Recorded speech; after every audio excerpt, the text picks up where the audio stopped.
up, we're going to have Slovakia versus Spain, and this is going to be a great match in itself. I haven't gotten to see either of these two teams yet, but I am personally a big fan of Spain. I'm a big fan of aka Wonder, just as a Hearthstone player, so I'm looking forward to seeing what they have to offer. Shall we take a look at these teams and see who will be representing them? Okay, so from Spain, Riku97, Aka Wonder, Delsum, and Jacobo. And I'm in the position where I'm going to let you do Slovakia, because I think you know more about them than I do. Slovakia, Martim, Zataro, Hyomjozo, and Kekmara. I mean, I have no idea if I'm pronouncing those names correctly. I'm just gonna hope I am. I don't know that much about Team Slovakia. They are definitely one of the teams that you'd describe as, I guess, underdogs within the Hearthstone Global Games. They're not very well known at all. However, they have been doing some things between them. Yeah, Martin M reaching 9th place in the EU playoffs earlier in the year, so obviously he's the anchor for a reason. He seems to be a very powerful player, but I know you've got a bit more for us on them as well. Yeah, well, I've been speaking to Martin himself, actually one of the players, and he won't himself be playing today, as he is traveling somewhere, as Hearthstone players often are. However, he told me a lot about his teammates. He told me that Jozo is a very creative deck builder.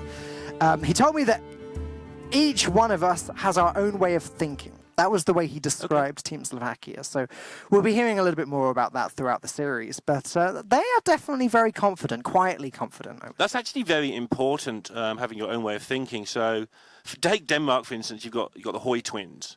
They're both incredibly good players, and they communicate very well because they know each other quite well because they're twins. But they might not necessarily have different information they can offer. Let's have a look at this game in hand, though. Let's have a look at what happened in the pick ban stage. All right, well, this is pretty standard nowadays. Druid banned from one team straight away, Shaman banned from the other, just as... I was talking to Sotil and Raven yesterday, and they were saying they believe that Druid and Shaman are just the two best decks in this format. Shutterwalk is just great at doing the Shutterwalking things and guaranteeing the win on certain matchups, and Malagos Druid is just a really, really powerful deck. Yeah, and also within the decks that were being left up last week, those two were very powerful, of course. Be interesting to see how this week goes, if the same sort of mid-rangey decks keep being king, or if people have brought anything to counter that. For those of you that haven't caught the first week of the Hearthstone Global Games, very quick, simple explanation of the format. Each team bans one of their opponent's decks, then they pick two of their own decks, then they ban one of their opponent's classes, or other classes, not decks, then pick their own, then ban the others, as in the order that you saw on screen a second ago. Then they decide one by one which order they want to play the classes in, and this is the result of those picks. Okay, so we're seeing this for the first time as well. It's Mage versus Paladin out of the blocks. Then Hunter Druid, as you can see, and all the others I'm reading off the screen.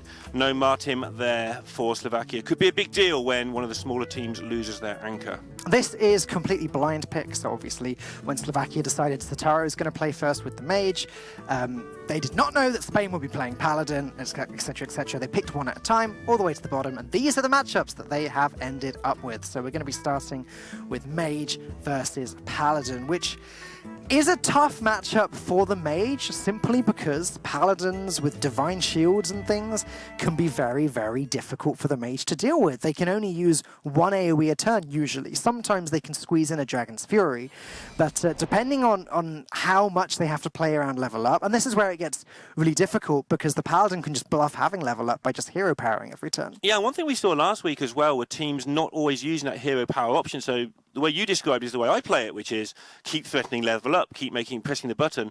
But we've seen teams just use their mana every turn and like win without pressing the button once. Right. To get the maximum out their cards in hand, so their hand size doesn't get too big and they just fall flat on their face, but over the finishing line. So it'll be interesting to see which way this gets played this week. It's just very strange, because the Paladin deck is basically a deck full of nothing. Most of the minions are either very weak or just upgrade the 1/1s. It's funny to think that it never runs out of stuff, because it can, if there's any risk of that happening, the Paladin can just hero power every turn, bait out the AoE, hero power some more after that, and lead to some pretty powerful plays later on. Yeah, it just seems like there's two ways to play the deck, and again, it's interesting to see which way Spain will choose to play it. The main thing that can go right for the Mage, obviously, is Jaina as early as possible.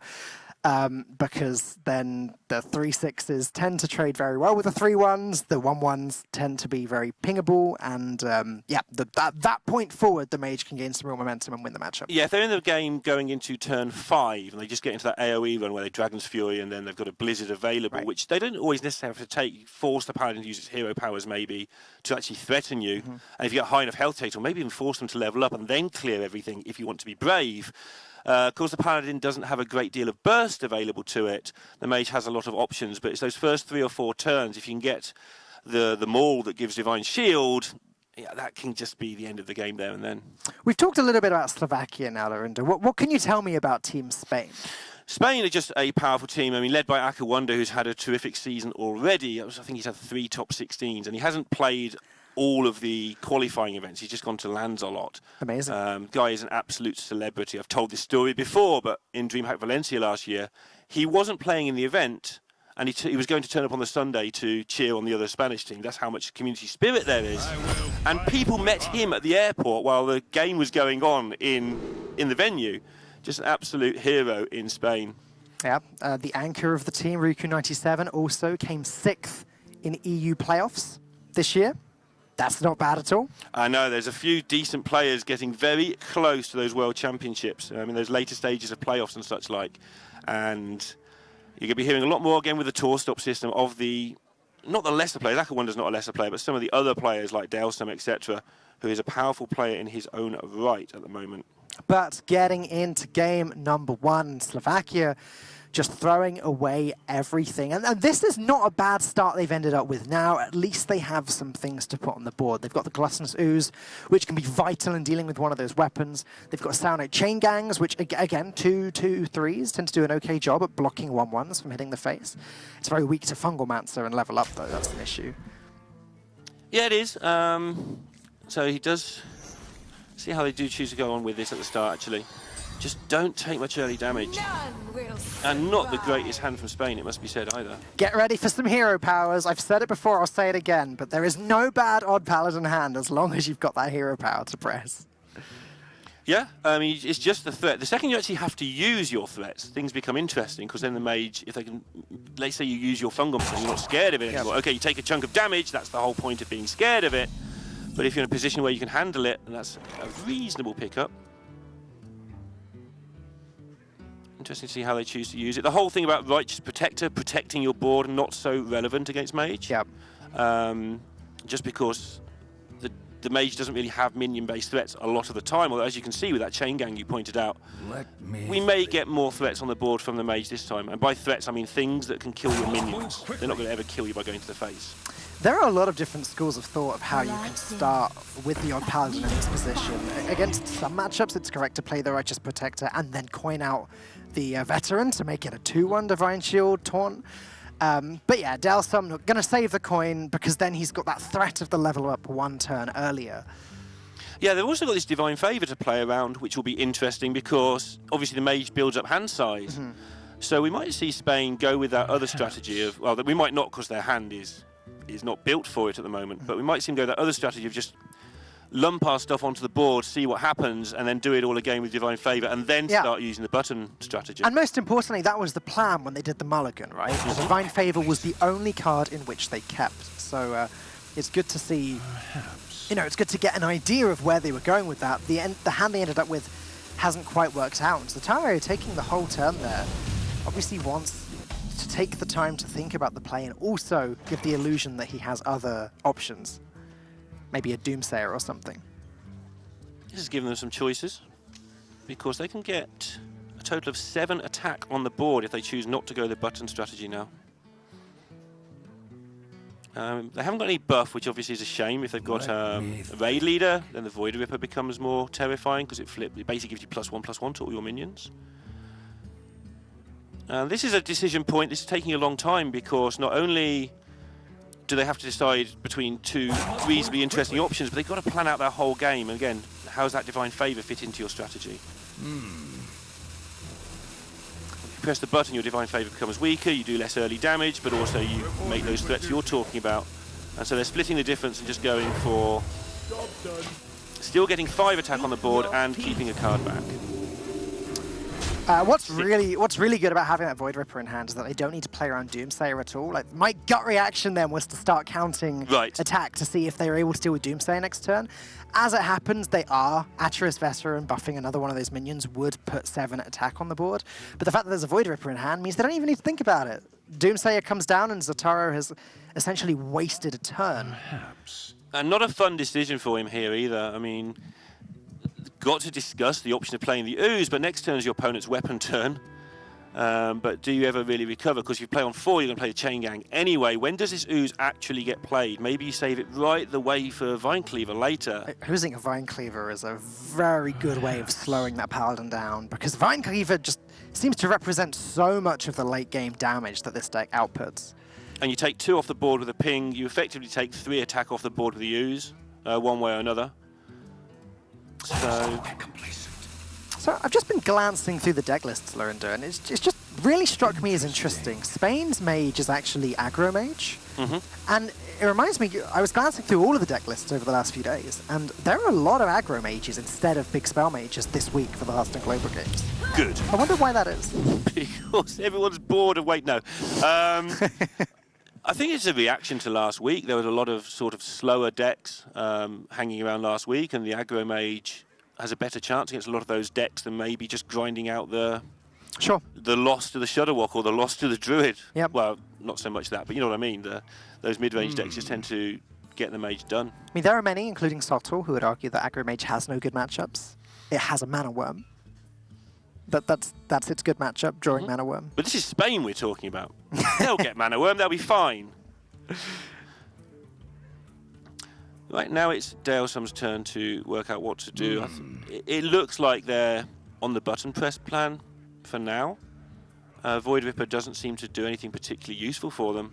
It just puts it does. It puts a minion on the board that's pretty good, but in terms of the board activity, it doesn't do much. So I think the best thing about the Void Ripper is the fact that Spain won't be playing it, and it's sort of a bluff for level up, right? Yeah. If that leftmost card just stays there through the entire game, Zataro is going to think that it's level up and have to play around level up every turn. Very good point. The fact that Leroy next to it also won't be played at all for the entirety of the game, then maybe there's 2 level ups there. Maybe there's a Leroy and a level up. Who knows? Yeah, the Leroy is a more interesting one, because I wonder if they do play it at some point. If they've got a board full of 1/1s, they can trade away the Whelps and force something out of Slovakia.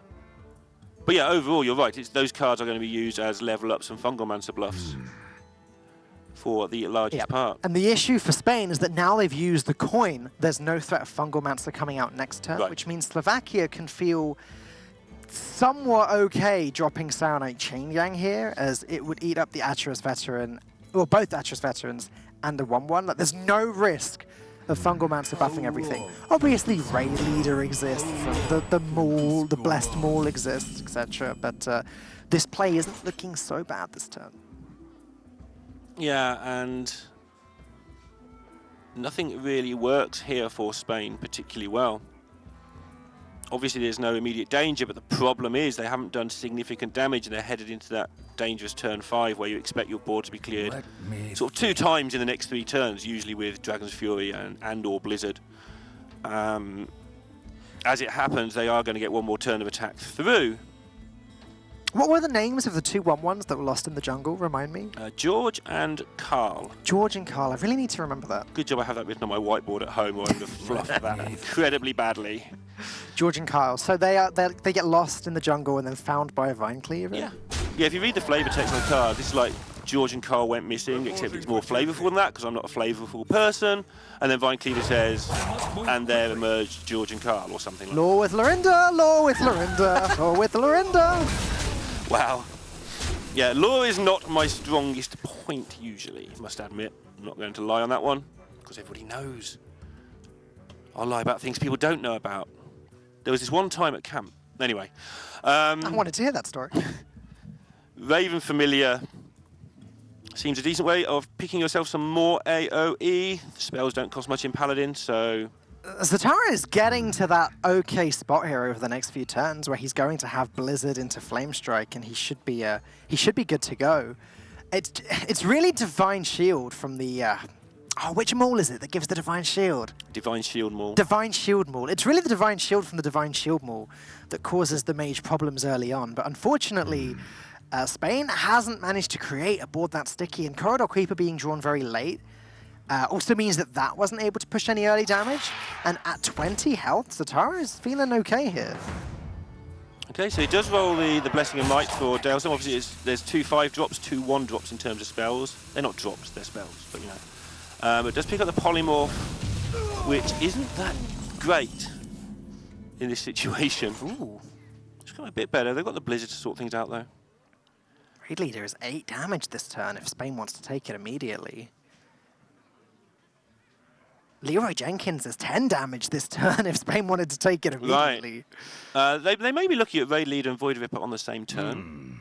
Oh, interesting. So they drop the Raid Leader first, they buff the attack, they make the trades, and then flip it so its health that gets buffed. It's not so relevant this late, right? I'm not sure how much it helps against Mage specifically, because there's no 1 damage AoE, it's all 2 or 4 or Dragon's Fury, so a million. But and the ping isn't really... If they're pinging, you're winning, right? Because they can ping 1 thing, then you can make 2 things. Yeah, exactly. There you go. They're going to think about making this trade. I would be surprised, given that we're entering real board clear territory. But no, okay, they're going to just try and protect the Raid Leader. Yeah, that was an interesting point, because they could... I think they may be saying, well, if you've got the AoE, we're going to make you use it. Because the trade into the Raid Leader plus a ping plus another minion may have actually just not been enough. So this makes them use it, whereas give them the choice of using it. No, you don't like that? I'm not a big fan at all of that. I think that the ability to push 2 extra damage, sure, a 2/2 gets left on the board. Maybe they're thinking about future trades, like developing a board after the first AoE or something. But I don't know. I feel like there was so much damage potential there. Even just that little 2, putting Slovakia down to 12, that means suddenly Leroy plus Vine Cleaver, you only need 2 more damage to win the game after that. It's a tough decision. It's one they made very quickly, so they were happy with it. But yeah, I definitely see the point. An extra 2 damage is not to be sniffed at. We've seen a lot of matchups actually really force every point of damage in situations like that where they wouldn't be. And there you go. There's the Blizzard that... And I think it's an interesting point you made about Dalesome forcing that Blizzard by making the trade. Like, maybe he could have traded and pinged, but I don't feel like that would have been defensive enough. I think the Blizzard was coming down that turn regardless. Right, in that case, sure, because of the level up and because of Fungalmancer. Well, they know those cards weren't there right from last turn. But even so, definitely worth thinking about. However, now Spain have got a pretty good hand to just restock the board with. Obviously, starting with a hero power, we're going to see that every turn now, dumping down the Corridor Creeper, and I would expect to see both 1-drops as well. Then again, we are going into turn 7. It would be Zatara's first Flame Strike opportunity. Maybe Dalesome wouldn't want to commit all the way. Yeah, I don't see any reason not to commit at least 1 Firefly. I mean, next turn you're Vine Cleavering kind of always. Yeah. So when are you going to play these 1-drops if it's not now? Obviously, as you said earlier, 1-2 and a 1-3 are basically the same thing, because the way the AoE functions in Mage. They're going to go all the way, okay. Oh, leaving this space open as well, in case they want to play the Void Ripper to make the Corridor Creeper into a 5-2 next turn. Yeah, if there was no removal this turn, then that Void Ripper would be doing so much work with the Mole and the Elementals and the Corridor Creeper. But we can pretty much definitely expect the Flame Strike here, and then Corridor Creeper is committing 2 to the face, the Vine Cleaver's another 4. That's 6, putting Zatara down to 8. Now, imagine that extra 2 damage had been done earlier. They'd then be in Leroy range after this next turn. So maybe that's something to think about. Yeah, if they had done that extra 2 you were talking about, by the way, and if they hadn't Diamold, basically they'd be threatening lethal next turn, although obviously there's pings and such like. Sure. It would never actually happen. Yep. Flame's like tidying most of this up. You almost never want to level up, so last turn, not pressing the hero power button wouldn't be a thing, because you're going to Vine Cleaver into making dudes, and then you get the level up. Almost always you're going to get something to do. You're going to get 4 minions at least, because you've got hero power and the attack on the same turns. Dalesome came top 8 Spain Nationals, by the way. So, as those of you may not know, there are a lot of national tournaments that happened over the last, one day over the last month at some point. I've forgotten the date already. Oh, come on, you had a lot of fun with that. It's ingrained. I know. I was a big... I worked hard on the UK Nationals, but I've forgotten the date. Either way, Spain had their own version of the tournament, and Delsum came top 8. And one of the other players, I can't find it in my notes, but one of the other players on this team also came top 8, I think. It doesn't surprise me. This is one of those teams you've heard all the players. Jacobo came top 4, sorry. There we go, that's the one. Delsum was top 16 DreamHack Winter last year as well. Wow. Losing to Vanik, who ended up being the runner-up in that one, I believe. He's teammates with Akko Wonder on SK Gaming. That helps. Do you think it helps a lot to be on the same team as people? Yeah, I think it helps an awful lot. I think if you're used to communicate, well, it depends how hard they work together with their teammates on a regular basis, right? Like if they're just teammates by name but don't actually play together, then it doesn't help that much. But when they're like F2K, for example, a team that do play together all the time, then yeah, if F2K were a Hearthstone Global Games team, that would be amazing. The difference is with them, they just decided to anchor about 15 different teams instead. So remember that Vine Cleaver we've been talking about all game? Mm-hmm. Well, you mentioned back on turn 3, or back on turn 1 even, that this could happen. And there it is. How much of a difference is it going to make, though? Corridor Creeper can get pinged, although they may decide to ping a 1-1 because of level up here. Yeah, I think... Interesting. I was going to say, I think you picked the 1-1. Maybe they decide there is no level up. Spain have kind of disguised it a little bit over some of the turns when they play the mole instead of pressing the hero power button. 8 damage available to Delsum right now. 4 off lethal. So now... But they're going into turn 9 and... That's the scary turn. Yeah, and it's scary because over the last couple of turns, Jaina did arrive. So what that means is that whatever play Spain make, they need to prevent Frostlich Jaina from coming down onto the board. So is there a way they can do that? Hero power level up creates the most pressure on the board, pushing 6 damage to the face now. If Jaina gets played, Slovakia will heal back up to 11. As Leroy in hand is loads. And with Leroy in hand, that should set up Jaina lethal. But now the Arcane Artificer pickup, I think, gives the Taro a much, much better play this turn. Yeah, you can tell by the look on his face that he's fairly pleased with that pickup. Little nod of approval there. Yep. All right. Yes, I shall kill all their minions and get myself out of death range. Yeah. Teammates will go, oh, don't know about that. Play the Skull King, guys. It's a 4-6. Maybe not. Are they saying that? I don't Probably think they're not. saying that. I think they're just discussing every possible reason not to play the Artificer Flame Strike and then eventually decide, you know what? Nope, there is no better play than this. And now Spain have to deal 13 damage somehow, and it's not going to be easy. It's not at all going to be easy, especially with Lich King hanging around. Just to see if Jaina comes down or Lich King, depending what happens here. Out of my jungle. Tarim is one of the best cards you can possibly get in this deck. It is. It's great for turning the water elementals into 3/3s. Great for turning the Silverhand recruits into 3/3s. And they decide they are going to take it. Feeling that they haven't lost the board badly enough yet for it to come up. Obviously, you can always make 2 3/3s with your hero power and Tarim. They've used 1 Lost in the Jungle already, but the potential of playing Lost in the Jungle, hero power, Sunkeeper Tarim, I mean, that's just a fantastic play. You end up with a great board at that point. Yeah, interesting choice for Slovakia here.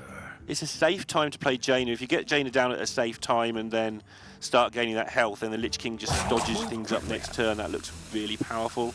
The problem is that Void Ripper is still there and still not doing anything. There hasn't been a Doomsayer for it to just destroy immediately, so it's just there in the hand doing nothing and not providing any pressure to the board. And now Alana gets drawn as well. That's...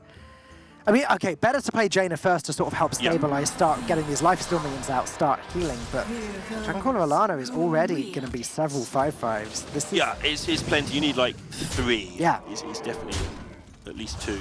And we've seen 2 Flame Strikes on a Blizzard already, I believe, so like, we're already at that point where it's pretty much going to be game-winning. There's the Lost in the Jungle, though. So this is the turn. This is the hero power, Lost in the Jungle, Sunkeeper Tarim turn. It is. Let's have a look how that works out. I think they don't have a better chance of that. I guess they've got to consider going for level up before Tarim, but so they don't buff their opponent's minions. I don't think that would work too well, but maybe. So they may consider trading into the Arcane Artificer first to prevent any more health gain. Well, that's the thing. If they're going to play the level up, Right. then if they're going to play the Tarim, Oh, sure. They'll then level they up can this level up turn. instead. Right. So it just depends how they see those trades.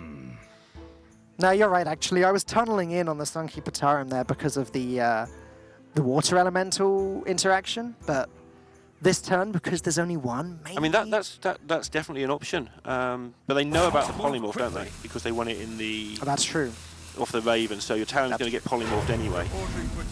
Oh, They are going to go with it. okay. You know, you'd really sold me on the level up there. I'd sold myself, to be honest, but this is obviously an incredibly powerful board. But polymorph ping on the Tarim, trade some stuff in. And as you said, they know it's there. So, best case scenario for Delsum, he ends up with 1/3/3 still alive, and his opponent has an extra has a water elemental on the board. That's worst case scenario for this turn. I mean, in fairness, the other way they were going to have to trade 2 minions into the water elemental, and that's not fun either. So I guess the thing is, though, now polymorph ping Saturday Chain Gang is just looking like this really stable turn, and I think with this, Spain are pretty much out of chances to get this damage through. Slovakia now have 25 health again. Yeah, and we're talking about getting that sort of damage in the early turns. Now this is the later turns when Jaina just takes over the game, as we all know. And there seems to be no way to come back from it. I guess they'll play a couple more turns. No, they're not even going to do that. Slovakia put their first win on the board in, again, I would argue, an unfavored matchup, as the Paladin just wasn't able to draw any of these cards that really allowed them to stick to the board in the early game, allowing Frostlit Jaina to take it away.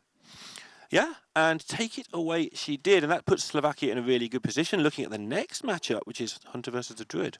Although it is a token Druid, I believe. Okay, well that does change things a little bit. Akawanda on the Druid, okay.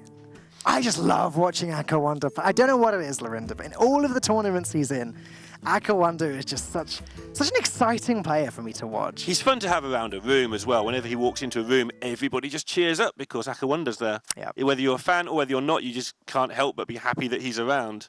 He's very talkative as well. Like, I mean, I asked him some questions about the Hearthstone Global Games this morning, and he was telling me all about how they have a team psychologist that helps them with communication. How cool is that? That is actually really good. I used to sort of scorn the idea of psychologists and stuff in games like that, but something like this we saw last year, so many teams just couldn't communicate. Even if they, some of the teams didn't speak the same language, that didn't help. Yeah, Switzerland is a good example of that, yeah. But no, the ability to communicate is something that can be taught pretty easily, but if you're trying to work it out amongst yourselves, you can't necessarily see where the problem is coming from. So it'd be interesting to see how that helps them out as well. Yeah, I mean, it's just something that's really amazing to me. Like, who would have thought to do that? But you're right; it's a fantastic solution. Have a psychologist come in. Like, who's going to be better at helping you learn how to talk to each other in these stressful situations? I mean, there are some teams last year that didn't even get on with each other, completely disagreed with all of their strategies, and it made it very, very difficult for them to get very far. George C, of course, not in this Hearthstone Global Game this time around. I wasn't actually talking about George C. I think the Team UK were fine last year. From what I've heard, they're even better this year. So we'll talk about that one a little bit later when they're playing against the United States. They said that they didn't have the time this week, Team Spain, to simulate the picks and bans stage. They weren't able to sort of go through everything and work out exactly what Slovakia were going to pick, which is a bit of a hindrance for them, a bit of a handicap, I'd say. Yeah, although if one of Slovakia's players is having to go to an airport, maybe they've been busy as well. We have seen a lot of stuff on Twitter along the lines of, hey, we were 53.2% we think at this point, followed by 59.6 at this point, followed by 3.9 at this point or whatever. And we've seen that come up a lot. Yep. People have worked out every detail of every stage of the matchups. And that's something we didn't see last year, I don't think. Multiple stages to this format, of course, does mean that things can change, between the first phase, between the second phase, etc. And it's something that the players are sort of having to think about and reassess constantly. RDU was telling us yesterday, for those of you that missed it, I had an interview with him on the community show, and he was saying that it is so hard to prepare for this tournament because of all the phases, because of the fact that the meta is so diverse at the moment. There are so many matchups to learn and consider how they would interact with each other. It's hard. Yeah, especially that makes it interesting for me that last week wasn't particularly diverse, because now you've got all these diverse ways to attack the meta that has already formed. And again, that's why we're talking about Spain bringing the Burn Mage. Right, exactly. I mean, things are changing every single week. Different decks are sort of appearing and evolving, even now, even mere weeks before the next Hearthstone expansion comes out. I don't know about you, Lorinda, but I've been watching a lot of streams over the weekend who have been playing Tyrantus in their Malygos Druid. Yeah, and Theo's gone a totally different way with Malygos Druid. It'd be interesting to see if the Netherlands brought that this week. Right, that's right. He's taken out... He's removing the late game and putting in more Oaken Summons, Blade Master. Yeah, so he can hit Shudderwocks particularly in the face and just ignore their minions and just keep hitting them, basically. Right. And taking them down to 0 health before they can really get the wok rolling. I really like Akawanda, Lorinda. Do you? I really do. He's such a... Okay, so he's the kind of player that if you don't know him very well, you could look at him on stream and you could think he's sort of a bit of a tough cookie, but he's not. He's the bubbliest, most fun, friendliest Hearthstone pro player you could possibly meet, and he's very entertaining to watch. The happy ones are always the scary ones. Well. just keep thinking on that while I talk to the camera for a moment. And next up, we've got, as you said, it's going to be Token Druid right. on Spain's side versus the Hunter, and it's going to be typical Death Rattle Hunter that we're seeing a lot of now from Slovakia.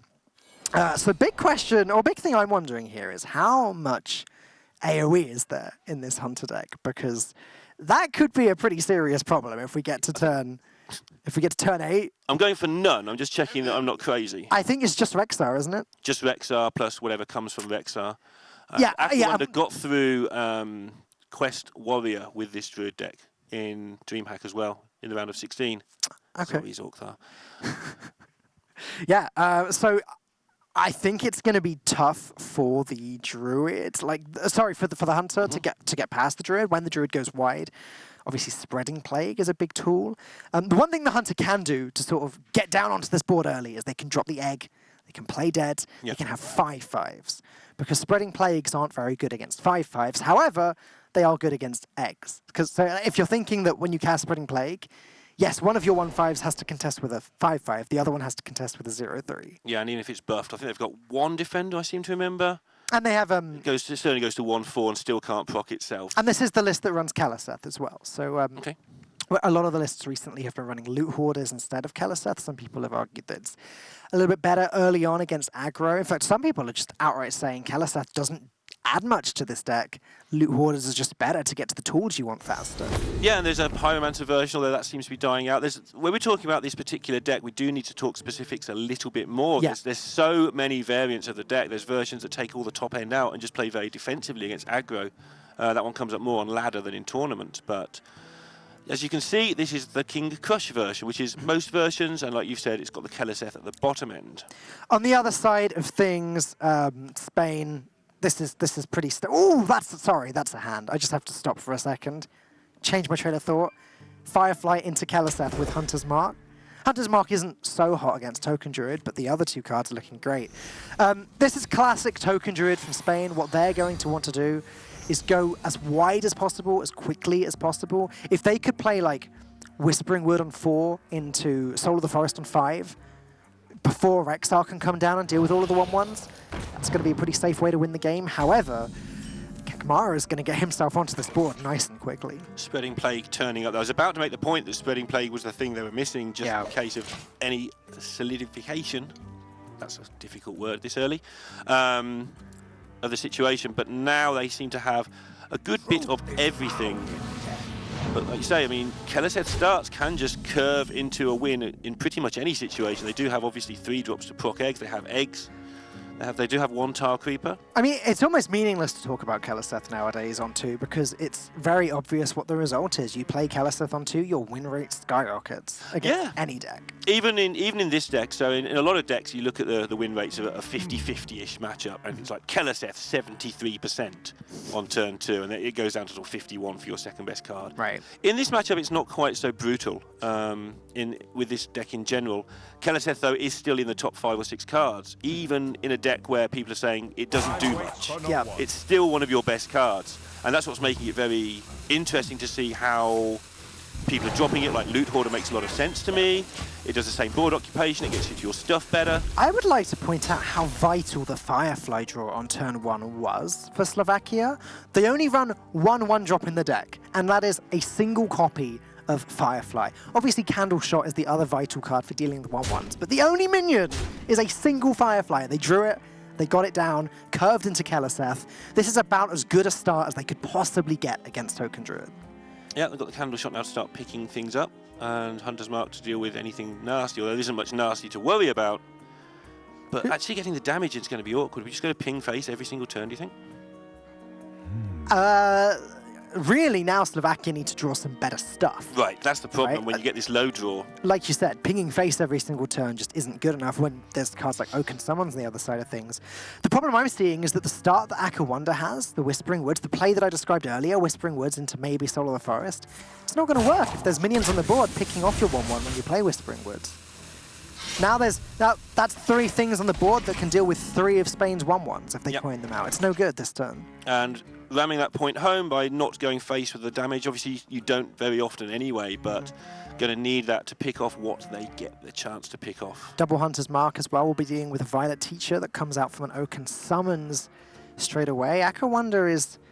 Well, really neither player is doing anything. Kekmara's start, like first 2 turns, was phenomenal, but now he has nothing in the mid-game.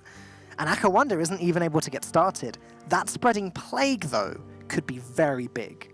And because that's Spreading Plague, he's got to start thinking, do I want to... This is the decision point with the Wisps. He can make a lot of Wisps this turn. 3 of them get picked off immediately. And that's not much fun. He's also got this Nourish to worry about. When does he want to fit that into the equation? Yep. But Wisps into Branching Paths, that's the sort of thing Wonder wants to do. Yeah, exactly. And like I was saying, like if there was no Firefly, if there was no Keleseth, if there was no Candle Shot, hey, even if there was just 2 of those 3 cards, it wouldn't be so bad. But the sum of all of the parts is actually dealing with a lot of 1/1s, and now Hunter's Mark going to make very short work of Violet Teacher. Yeah, she's not going to get to do anything, and obviously the plan here for Wonder was to try and get control of the board to some extent before playing the Wisps, and then just going in with Branching Paths. With, like you said, there's no AoE until turn 6. If he could have got that down on turn 4, then Branching Paths for a caboodle of damage on turn 5, that would have worked out well. Where'd you get these words, Lorinda? Most of them are actually old words, because I'm old. How would you quantify... Sometimes I just make them up. How would you quantify a caboodle of damage? Well, as in how much exactly? Yep. It's a lot. Okay. And how would we quantify a lot of damage? A lot of damage is somewhere between 2 and 7 million. Okay. Okay. So an amount of That's damage. the closest we can get? I guess what I'm going with. Okay, so to give you a real answer, a caboodle is enough to put your opponent in danger of losing. Okay, sure. Let's go with that. I like that definition. Obviously, Wonder believes this is the best deck as well. This is why I expect him to be on it from. He got through with it at DreamHack, it carried him a long way. The best deck in Hearthstone? Yeah, he believes this is just the best deck in all of Hearthstones. It's interesting how different players come to these different conclusions as well. I mean, I mentioned it earlier, I mentioned it again now, the meta is so varied at the moment. I don't think we've ever had a meta quite as wide-reaching as this. There are several Druid, well, like, what, 4 meta Druid decks at the moment? Token, Malagos, Big, Taunt. You could argue that Taunt has sort of fallen out of favour now, but still. Yeah, so Taunt and Big overlap a little, don't they? They exist. But yeah, if you think that you're giving up the right to play those decks, to play this one, you've either got to think it's a tremendous meta call, or you've got to think it's a good deck. I mean, every single class has an archetype at the moment which is playable. It's like the Hearthstone Global Games format is usually good at highlighting classes that don't see as much play anymore, but right now there Warlock are no last classes year. like that. Yeah, like Warlock last year. Teams had to bring Warlock. Didn't usually pick it. And they didn't pick it because they had a choice, right? Occasionally it would come up. We had a Dirty Rat Zoo deck appear once, I remember. It's very exciting. Something that made that interesting, I think Sottle highlighted this last week, is because when you do get a bad class like that, you can play what you want in it. Because Right. if you're only going to play it if it's a very targeted deck, because there's no point bringing the bad deck, Yeah. because it's a bad deck. But you can bring a deck. You could bring a deck in that format, and potentially in this one where it just beats one or two things really well and just folds up and dies horribly to everything else. And that's why, if you're taking decks from this tournament and running them on ladder, by all means do that, especially at the moment because people are running pretty much Yeah. standardish decks. But be very careful. Make sure you know why that deck was in the tournament. Yeah. Back to the point at hand, though, Akawanda saying that this is the best deck in Hearthstone. Doesn't seem to be performing for him that well at the moment. Very slow start versus quite an aggressive start from Slovakia. They're thinking about whether they want to drop this 4-4. And honestly, to me, this is just looking like Akawanda's spreading plague is getting better and better. Yeah, this is the decision point for Slovakia here. They had to decide, do we ever win by doing the stuff our deck is designed to do? And the hand that Wonder's built up and the situation they're in is like, well, we've got the Keleseth, we've got the stats. Let's try and win it the other way, which is the hit them in the face and do hunter things. Normal hunter things. Yep. Not this weird newfangled stuff you kids do today with hunters and eggs. Something that Slovakia would love to do, although I don't actually think they care too much at the moment. Finally, Spain going to play the first Nourish. Gonna hold back on the Arcane Tyrant, I expect, there, and play that with the Spreading Plague, just for the ultimate high impact turn later. There's not really much point in dropping it now. Notice they bump into the 1-2 there because they're playing Spreading Plague in a minute. Yep. So making sure that the Spreading Plague Scarabs, I want to say, have the best way of trading. But now, I mean, Spreading Plague plus Arcane Tyrant plus Spellstone on the 4-4 plus Spellstone on another minion as well. If Slovakia were to drop Hellmaster Shore here, that would be perfect because there'd be 5 Scarabs. Arcane Tyrant comes out as well, and both the 4-4 and the 4-6 would be dealt with. I don't think Slovakia will play Hellmaster Shore here. I would imagine they're much more likely to slam Savannah Highmane. I was playing a lot of this Hunter deck with Raven over the weekend, and the one thing I learned from Raven is that whenever you can drop Savannah Highmane, you do drop Savannah Highmane. Yeah, the argument here, though, is Highmane can attack next turn either way. Oh, sorry, I forgot about the Keleseth buff. Just correction there, the Spellstone won't deal with Hellmaster Shore in one hit. Sure. That makes a big difference as well, yeah, fair. Actually, if it were a Highmane, it would potentially make Spain Spreading Plague better because Spellstone could hit the Highmane first, then Spreading Plague comes out, summoning even more Scarabs. That may be something they thought about before dropping the Hellmaster Shore. So the next 2 turns will be the crucial turns.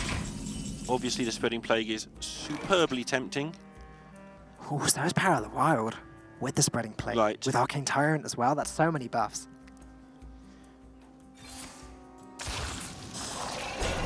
And they are going to go with the Plague. Spreading all over this board. Arcane Tyrant's such a weird card. It's really good. It's a really good card. It is, but it's sort of... It always feels like it's the backup man. Like, oh, here's all my 2/6 blockers. Oh, here's a 5/5 that's going to deal with the next thing you play or anything that's left over. But when you look at him sat there behind these 2/6s, it always has that feel of he's like left out. Just sitting there ruining the party on the side. I think he's quite happy. Partying along with all of the insects. Not not joining in the taunting of the opposition, just sitting there watching as it all goes down. And just imagine him carrying around a little boombox. Okay, that works. Not boom bots, just to be clear there. Boom box. You have lots of boom bots coming back very soon. Yeah. Did anybody actually read what mini bots do, by the way? Because we might have made a mistake a couple of years ago when we didn't read what boom bots did. I'm pretty sure they're just ones that have a rush. Yeah, we've said this before. I want it in massive graphics in the middle of the screen telling me that they don't explode and do things before I assess the card. Lessons learned. Hellmaster Shore going to do some work here, allowing the Savannah Highmane to trade straight in. Nothing too drastic. However, only one of the 2/6s survive. Akawanda's not going to be too happy about this. He can value trade Handmaster Shore quite nicely and get rid of the Terra Scale as well. Actually, he's fine with this. I completely take it back. He can just play Wailing Wood now and say, do you have Rexar? If not, GG.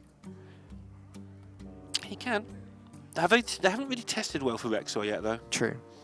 So that is a legitimate constant. No, you're right, you're right. There wouldn't have been an opportunity for Kikmara to play Rexar yet, so that card on the far left is the card that is actually King Crush in Akawanda's mind is Rexar. This Nourish is irritating for them. They really want to draw some cards, but with a double UI, they really want to empty their hand. But also, they really want to spend their mana. So it may just be Woods, do nothing, and then Nourish into your good stuff. Or it may be Nourish for now, draw the cards, and you never play the UI. But this is much better, using up your cards, making the space. This works absolutely beautifully. It's just a play to win, right? It's like, if you don't have Rexar, I've beaten you. If you do have Rexar, okay, good job. You win this round, I will play Ultimate Infestation next turn and still beat you in the next few turns. And then probably play it again 2 turns later if I haven't beaten you. Exactly. Good spot. Okay. And Slovakia are out of stuff. They can play tracking, which has an okay chance of picking up Rexar. Still 19 cards left in the deck. Oh, that's not too bad. So this is where tracking is useful, when you know what you're looking for a specific thing. And that specific thing is indeed Rexar. Oh, but Starlight Chain Gang's not bad either. It's a shame it can't be played with Witchwood Grizzly. Is it enough, though? I mean, from their side, they can hope the opponents don't have UI, for instance. That's a plan that has tried and failed many players, but sometimes you can go for that. Candle Shot's just going to be too slow. Tar Creeper only stops. Well, Grizzly is 10 health of Taunt on the board, Starlight Chain Gang is 8 health of Taunt on the board, and Tar Creeper is 6 health of Taunt on the board. I think it's as straightforward as that, right? So the Chain Gang is probably better than the Tar Creeper just because it's more health on the board. And the Witchwood Grizzly is probably the play this turn just because, again, it's more health on the board. Yeah, and there's no mana consideration. It's not like they could play a 2/2 or something and wedge it alongside the Grizzly.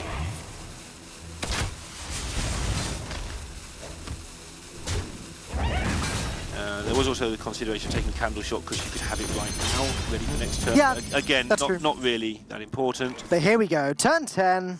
The cards are glowing green. I wonder which one gets played. Actually, more to the point, there is hand space. Yeah. That's actually more of a requirement nowadays than it used to be.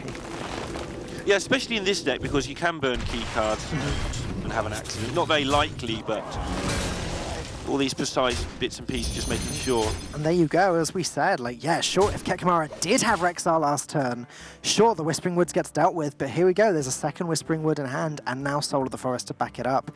And this is what we were saying right from the start of this game. The Hunter deck doesn't have any AoE other than Rexar. It's very, very difficult for it to keep up with all this pressure and prevent this crazy late game Savage or Lethal. Yeah, you get into the position as the Hunter where you start having to trade with King Crush. Not necessarily yet, but that's where you end up, and then you know you're in trouble. But Spain's still only on 19, which is a funny thing to say, because when Jaina's on 19, you know the game's over the other way. Yeah. But maybe they can force some damage through. That's what they'll be thinking, at least. I'm thinking, let's get with game 3. I'm sure that's what Akawanda is thinking as well. But okay, there's King Crush, and yeah, it's having to trade with the Ghoul, like you said. Yeah, that doesn't seem like you win the game very often from this position now. Your opponent's just drawn a lot of cards. And what do you beat? I'm not saying you win very often if you hit them in the face either, by the way, but because they've just drawn a lot of cards, they just buff them up and kill you with them. This turn should be pretty straightforward, right? This is just a very simple deal with the King Crush, play the Whispering Woods, play the Soul of the Forest. Again, if he has Rexar, it doesn't matter. You end up with a board full of 2/2s. I guess the only reason he'll be considering not doing that is because there's no Savage Roar or Branching Paths in hand. And he wants to be able to do that immediately after he's made the full board. So that's what Akawanda's going to be searching for now. Yeah, and there may be different ways of dealing with it as well, depending on what they pick up. But the fundamentals of the play looks good. We're go time. Come on. Whispering Woods, Soul of the Forest. But because, really?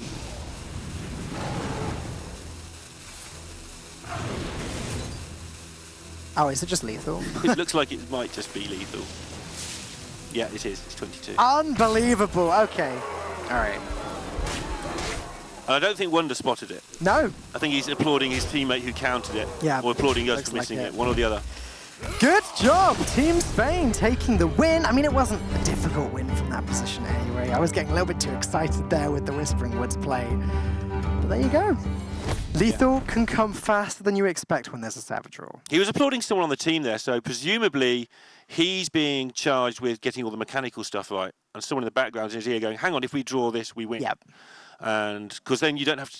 Counting in Hearthstone takes an annoying amount of time. It does. And on that note, we're going to have to give the teams a few moments to get ready for their next game. So we'll be back in just a few moments. Don't go anywhere. The score is 1-1 for Slovakia versus Spain. I'm joined by Lorinda to bring you the rest of this series. And it's a good one so far. I mean, 1-1, great start to the day. Very interesting start. Well, a very steady start today. I can't say everything's interesting, but it's It is interesting. Hearthstone's interesting. Everything's great. Anyways, let's talk about the coming matchup. It's going to be Shadowwalk Shaman on Slovakia's side versus Taunt Warrior on Spain's side. Okay, so I noticed them down wrongly. So let's have a quick look at what the Warriors. I assume it's just completely standard. There's a chance I got that wrong. So what do your notes say? Say Hunter versus Shaman. Okay. Let's go with Warrior is the thing we've been given, and it's on the screen, so let's go with that. No, on the screen is Warrior versus Hunter, so something is very wrong here. But we'll find out in a second. Okay. What they queue up? On the screen here is Warrior versus Shaman, so it's right to begin with. Let's just go with that. It's on the screen now for all of us. I don't know what just happened there. Things happen sometimes, and we deal with them. Okay, so Shadowwalk versus Warrior. The Shadowwalk gets to do its thing.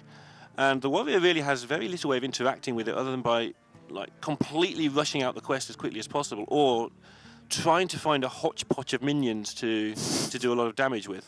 Okay, stop right there. We're going to do this again. Hodgepodge. Sort of mishmash. Mishmash. I will teach you the ways of words at some point, Dan. Okay, I am not looking And I would forward to definitely ignore it if I were you. Yeah, so this matchup is just a race, right? The Shadowwalk Shaman's trying to get to their deck, trying to get to their win condition. The Taunt Warrior sort of flailing about, putting taunts on the board, which don't do anything, trying to get to their win condition, which is completing the quest and playing that Sulphurous hero power. One thing the Warrior has that it's not really on its side, but that helps it a tiny bit, is all the taunt minions have high health totals. So at least they're hard to remove. So if you do stick a 2/6 and a couple of 2/4s, you can sort of chip away at the damage, and you need that chip damage, as we see in New Zealand taking a 1-0 lead there against Sweden. Ooh, Team Sweden off to the hottest start. Not the hottest country sometimes, but yeah, they're having a very bad bright time of it. country. Very bright players. Very sunny country. Oh, I've run out of things to do. Very sunny players. You could. Very sunny players. We could do this all day. We could, and we probably will. Very Swedish country. Yeah.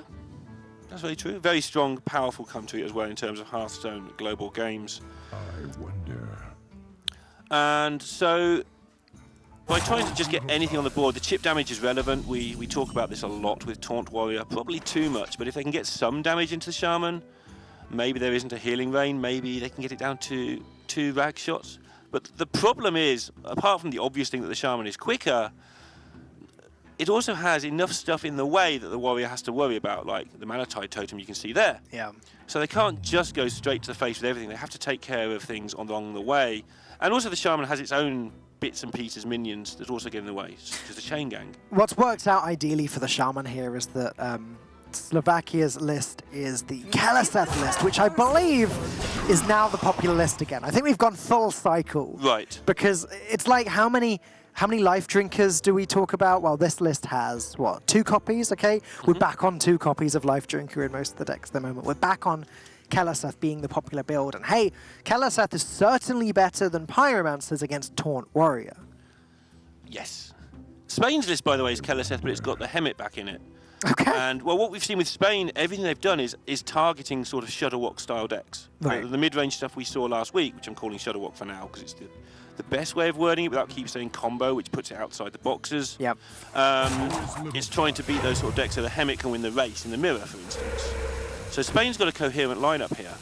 It's an interesting strategy. The problem is that you can't just target one deck in this format because it's like, great, you win one matchup. What about the other 4? Right, I agree entirely. And something actually that Slovakia did is in their priest and in their own warrior, they played Harrison. Now that to me says they're intending to leave up Druid.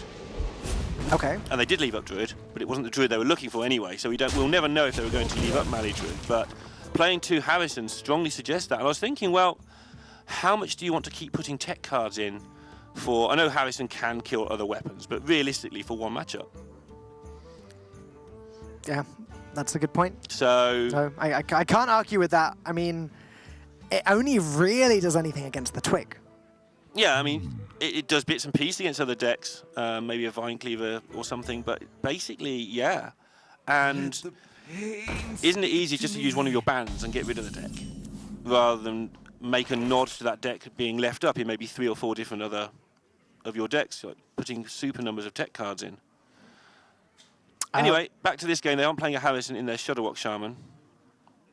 No, that would be... I mean, it would be okay, actually. If you play another card that gives your opponent a weapon, Yeah. and then play Harrison, you could like deck yourself in no time. I'm just saying, it's anything that draws you a card in Shutterwalk Shaman until your hand is full and then it becomes an issue. All right, and Harrison fills your hand. Yep. Yeah, could be an accident waiting to It's happen. one of the strangest things about Shutterwalk Shaman is that you sort of want it to draw you as many cards as possible, and then you don't want the card. Then you wish you hadn't done it in the first place, right? Yeah, yeah. I mean, a lot of the cards in the deck do nothing. Healing Rain is 3 mana, do absolutely nothing. I mean, it can win you the game, but you don't die. Yeah. But on the surface, one of the first things you teach people about card games is healing yourself and not dealing with the problem is a bad thing. Right. And if your opponent's hitting you for 12 and you heal for 12, it buys you 1 more turn. But it turns out that 1 more turn in Shutterwalk is a very important aspect of the deck when you're quite often pushed for time. Sure. Just a little bit more information about Team Slovakia, because again, I know that they're not very well known. Their Hearthstone community is very small, so they all know each other, they're all good friends. Okay. It's their first tournament playing together, but they are very good friends. They get on very well, they prepared together, and their communication so far has been very good, apparently. That's really good, especially, I mean, they're 1-0 and they're 1-1 in round 2, but for a team that had a good chance they made up struggling, if you're good friends, that can quite often not be a problem. Yeah. Whereas if you don't know each other, people start blaming each other and firing shots. As it happens, it doesn't matter right now because they're doing so well anyway. Obviously the early stages, but getting that early win, yeah, they're putting themselves right in contention for making top 16, which we saw from last year as a chance to make a name for yourself. A player like Glazer came out of last year's HGG to a large extent. Yeah. I mean, Hunter Ace was a big highlight for me during HGG last year. Right. Some incredible quest rogue play. And now look at him. So HGG is a great way to get started if you're not a popular Hearthstone player to become one, to just get some of the limelight. The further in they get, the more exposure they'll get and the more opportunity they'll have to show us how good they really are. And talking of Hunter Ace and Glazer, those two face off in the first match tomorrow. Do they? Yeah. Fellow Dusky boys as well. Yeah, I think Glazer tweeted it out first, but I think they've all said it since. Like, they just don't want that match. They're friends. And yeah, they're 0-1, so it's absolutely critical. Oh no. Not only are they friends, but you know they don't want to play against each other's skill level either. Right. We say that a lot though this year. There's a lot of teams just we look at and go, why aren't they one of the best teams? Well, because there's 10 teams better. Meanwhile, the Warrior is doing what it can to... 3 out of 7 on the quest. Yeah. So, almost halfway. However, Shadowwalk Shaman is edging closer to its win condition. We've seen a Life Drinker. There's Grumble in hand. Saronite is the card that they're going to need. Yeah, and maybe Spain, if they can just get another good pick off the Stonehill, maybe they can force Hagatha down. And we've all seen what happens to force Hagatha down. You know, that's when the game can go crazy, not because of the good cards Shaman gets, but because it can't empty its hand sometimes. Right. And so if Spain can do enough damage to force a Hagatha, Now there's a volcano in the hand. so they though. can't. It's going to be much more likely for that to come down instead, yeah. This turn doesn't justify it, though. Slovakia are going to want to keep drawing. They hovered over the far site there. I don't see any reason not to. Yeah, they're in no hurry. I'm just thinking down the line, maybe yeah. maybe Spain can force the Hagatha down, but it's looking incredibly hard.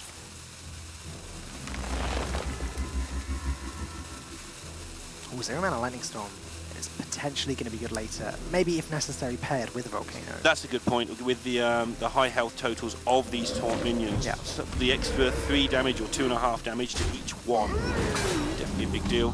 Hagatha's a really interesting pick in Shadowwalk Shaman, because if you remember back when Shadowwalk Shaman first came, when the expansion came Right. out, when the Witchwood came out, everyone just thought, yeah, obviously Hagatha goes in this deck, throws her in. But then the Murmuring Elemental combo became a thing. Yep. And the issue with Hagatha was that Murmuring into Shadowwalk after Hagatha's been played would mean the Shadowwalks just kill themselves sometimes. So then after that, Hagatha was removed and Primordial Drake became standard in Shadowwalk Shaman. And then later on, around the time the nerfs happened, finally Hagatha made her way back in. And I think rather than Murmuring Elemental, Zola has become the more commonly accepted method for getting these Shadowwalks to go off over and over again. And even then, Hagatha's inclusion is still based around the idea that you only play her if you have to play her.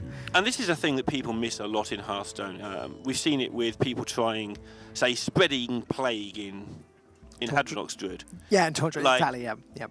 Some people, I mean, it's currently not in favour, but the reason isn't just, oh, because it makes beasts that you can't get back. You Yeah. don't have to play the card if it's not going to help you a lot. The problem in that particular deck is there's enough cards that do nothing already. I You just personally didn't want another one. I personally prefer the Malfurion in that position anyway, because like, with that card you can play the Witching Hours first, then play Malfurion and still gain loads of armor from it over turn after turn. And again, same deal, you know, that they're beasts and just don't play it if it's not going to help Exactly, you. yeah. And in some of these decks that draw lots of cards, and a lot of them are very specific, like I said, Healing Ray, for instance, you just have to make sure you don't play the card if you don't want to. You do have a choice. Just because it's green, you do not have to play it. You don't? You don't have to. Oh. Sorry, Dan. I've been playing Hearthstone wrong for a very long time now. Chat will love you for playing Hearthstone that way. Did you hit them in the face a lot as well? Only there's nowhere else to hit, is there? Sure. You're good. It's fine. Definitely good at the game. More taunts is very good for the Taunt Warrior. Funny that. But not the taunts they were looking for to some extent, No. although slotting one in this turn is only relevant if next turn they pick up another one. So it's not the disaster it could sometimes be. Abomination doesn't really do anything against Shadowwalk. Tarlord has one attack, which is an issue, because the Warrior kind of needs to beat the Shadowwalk Shaman up. So I think the only pick is Dylorn Hatchling, and even then, only because later on they get the 5/9 from it. 6/9. I wonder. Yeah, it's another one they shuffle in, more chance of drawing as well. It's a big minion, they're looking for some stuff that does damage. Consideration with Abomination would be you can kill off 6/3 Shadowwalks with that, plus a Whirlwind effect. 5 out of 7 on the quest. 2 more to go. And then the Warrior will actually be able to start doing something. But Slovakia still missing Shadowwalk, still missing Cyanide Chain Gang. Not there yet. And still Abomination. 15 cards left in the deck too. Yeah, it feels like they've gone through quite a bit, but really they've just been plodding along.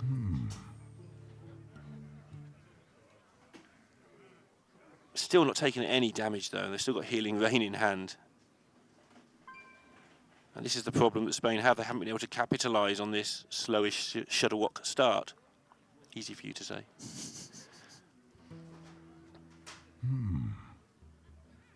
No immediate way of, no obvious way of getting cards. You play the Acolyte seems reasonable.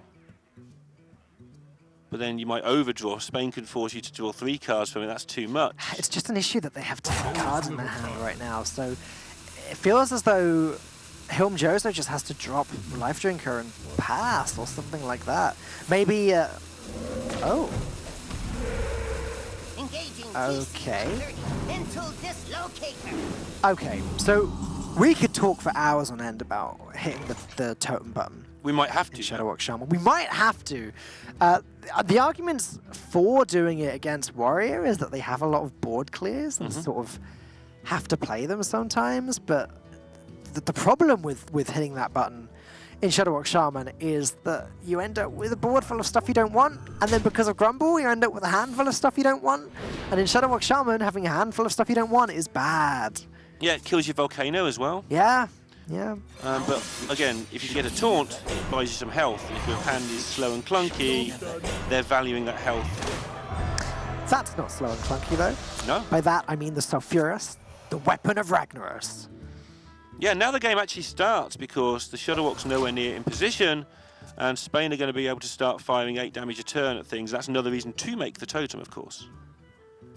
Yep. Because it now has to be taken care of if the shot's going to go to the face. We did see it in the game last week with Brazil. We saw it again yesterday in the community show as a highlight. There was one Warrior versus Shaman game where that hero power hit totem after totem after totem.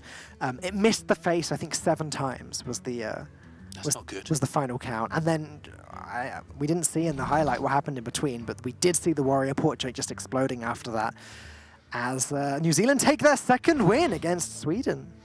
New Zealand surprisingly got surprisingly far last year, and if they can take down Sweden here, yeah, on course for another big upset, and Sweden will be terrified. Okay, so if the plan for Hilm Jozo was to play Hagatha this turn regardless, then him playing the hero power last turn's not so bad because he knew that it was going to be gone now anyway. But now the issue is he cannot summon taunts to defend himself from the Ragnaros hero power. Right.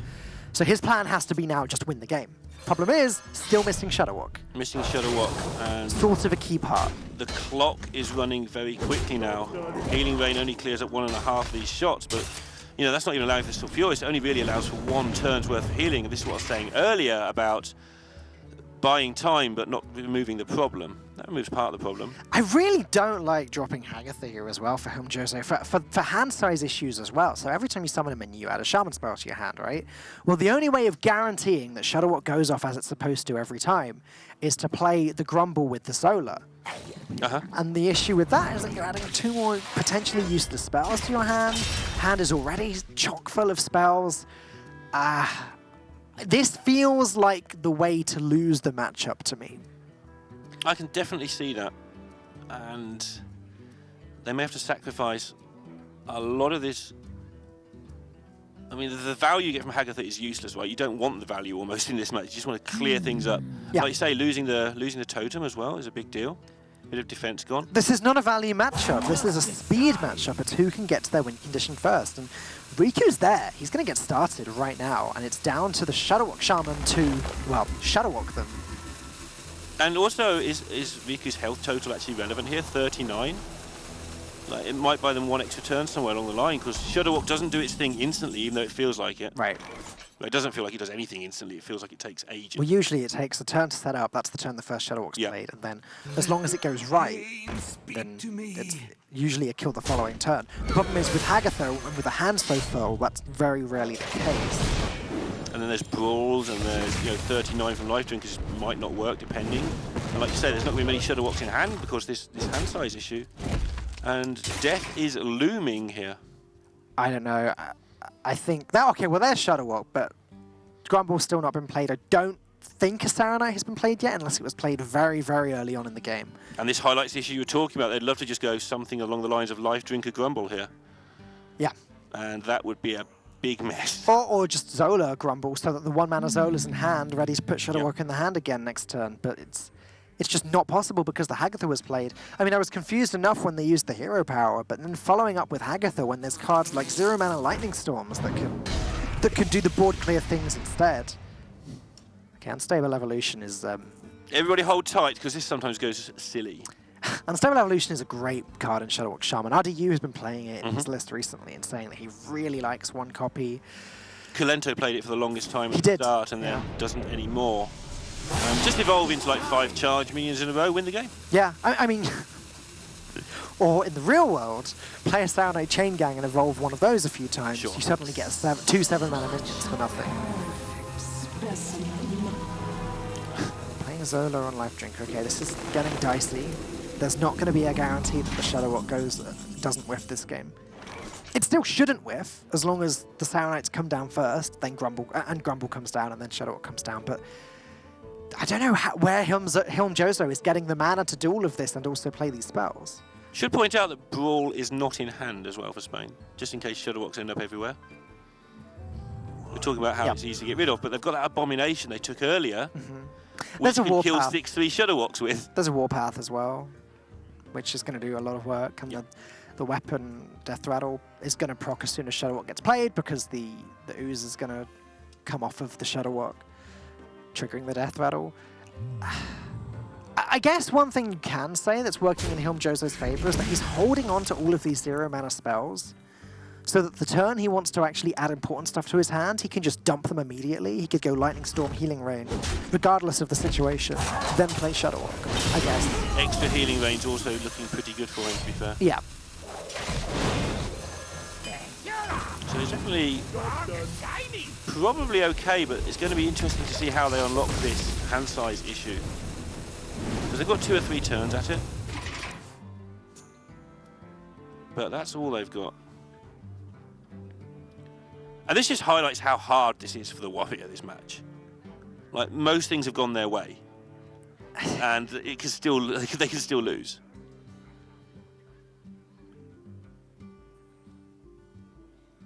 I mean, you can always lose when there's a Shadow Walk in hand. The real question and the real, I guess, skill cap of Shadow Walk comes from being able to guarantee it and being able to have a backup plan.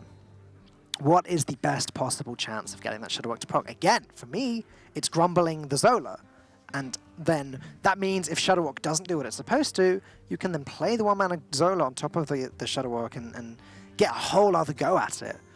This time with 2 Zola procs. But just watching the communication there, by the way, Jozo basically picked up the Fort Lightning. I think someone said, "Are you sure you can't play it?" Because you can't play it, there's just 2 minions on the board. But I think somebody probably just asked, just check. But still clearing up, putting a 7/7 threat down, which isn't just a threat, but it's a blocker. And obviously contributing towards Shadow Walking stuff. I guess at least now 3 Life Drinkers are going to go off when the Shadow Walk gets played, and that's 9 damage apiece.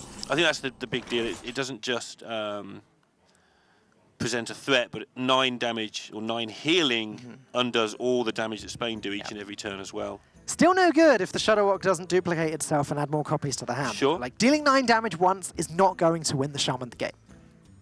No. Oh, wasn't Life Drinker Zola'd as well earlier? So we're talking 12 damage apiece, actually. No, halfway.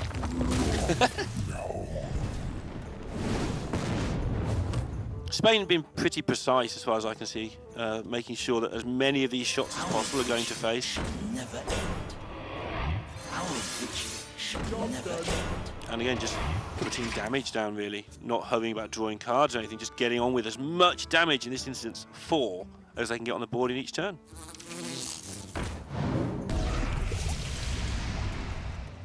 Okay. Blazing Invocation doesn't have a high chance. It doesn't have too high a chance of getting Shadow Walk, but there is also Grumble. There's also Life Drinkers. There's Sour Knights. There's all of these other tools that you choose to run in Shadow Walk Shaman. The downside to Blazing Invocation is that it's a 1-mana spell that then adds another minion to the hand, which then adds another spell to the hand. So it's not helping the hand size issue, and none of these cards are any good. What on earth is this collection of things? I guess Emerald Reaver is. Oh, okay. No, discounting cards is fine. Okay. Take it back. There's actually only the Glacial Shard in the hand that will get discounted, but still. Nice to meet you. Again, just putting a board that tries to prevent the inevitable, but stop drawing cards. Oh, we can't. The Overload next turn is now going to be at 2. Hand sizes you nearly dealt with. I mean, for all our comments, it's just about there now. But they have 1 turn with this Overload that you're talking Look about. at that. 3 Overload. Yeah, we're so 4 overloaded we can't do anything. Let's just get rid of it all now and basically have a pass turn. You can get Unstable Evolution, sure. Okay. The Brotherhood shall prevail. Kind of an upgrade. Kind of. Trying to step the Bloodless Lethal. So do you Warpath? It's got to be tempting. If you don't, then Garrosh is vaguely tempting. And what? Garrosh is tempting, actually. Unfreezing. Oh, no, it's not. You lose your hero power. Sorry. Oh. Let's not go down that let's route before not I go down drive that you down a very slippery ditch. Nice save. So Dry Risk Armor, I'm looking at that card as well. I'm thinking that's 6 armor right now. Maybe after Shuttlewalk, it could be more armor, like a Shuttlewalk Brawl. Rather a Dry Risker Brawl on the Shuttlewalk could be good later. But again, I'm still not convinced we've seen a Saronite Chain Gang. I could absolutely be wrong about this. At most, we've seen one, and it would have been on turn 4, because I don't remember seeing one recently at all. Gonna go for it now. Yeah, getting that 6 armor. It's getting to the point where it's not really enough. Like when they're on 30, whatever it was, 38, 39, I was highlighting it earlier because I think that could definitely even buy you 1 extra turn against an army of Shuttlewalks, but certainly now not in that situation.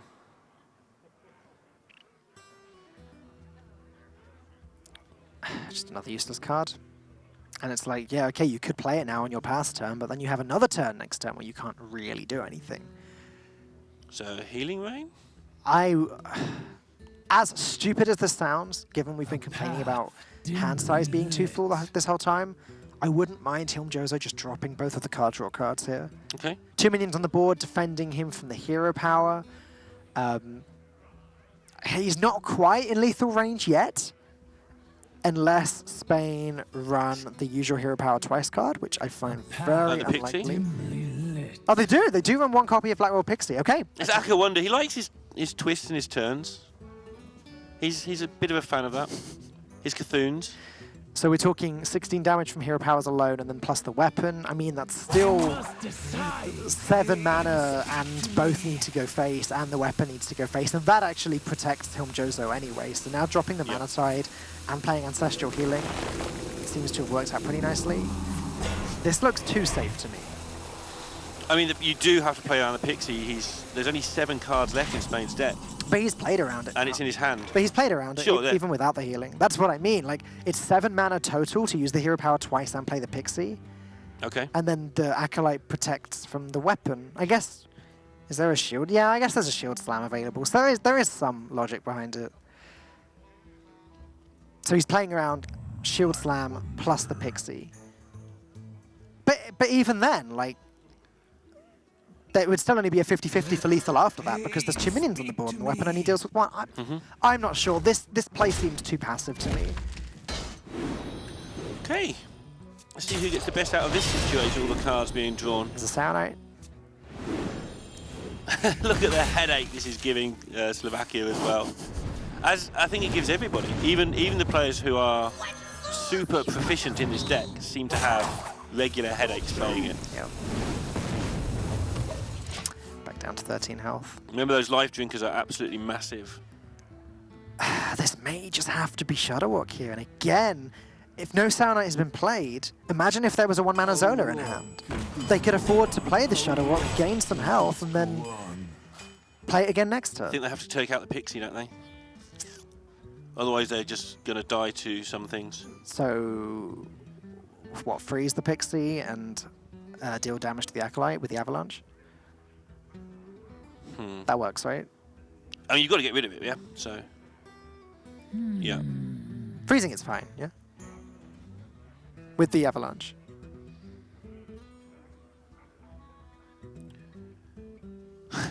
Look at the headache! All 4 people probably talking at once. I doubt they are, but, you know, that's what we'd be doing. Like, all just nattering away. What do we do? What do we do? And there'll be 4 different ideas coming. They just get blurred into one jumble. That's where you need a team psychologist. That was basically what happened with Ravensoft and I were playing over the weekend together. Do we need, like, caster psychologists? Yeah. Desperately. No, I'm kidding. I think we'd make a great Hearthstone Global Games team. Desperately. It's not far off.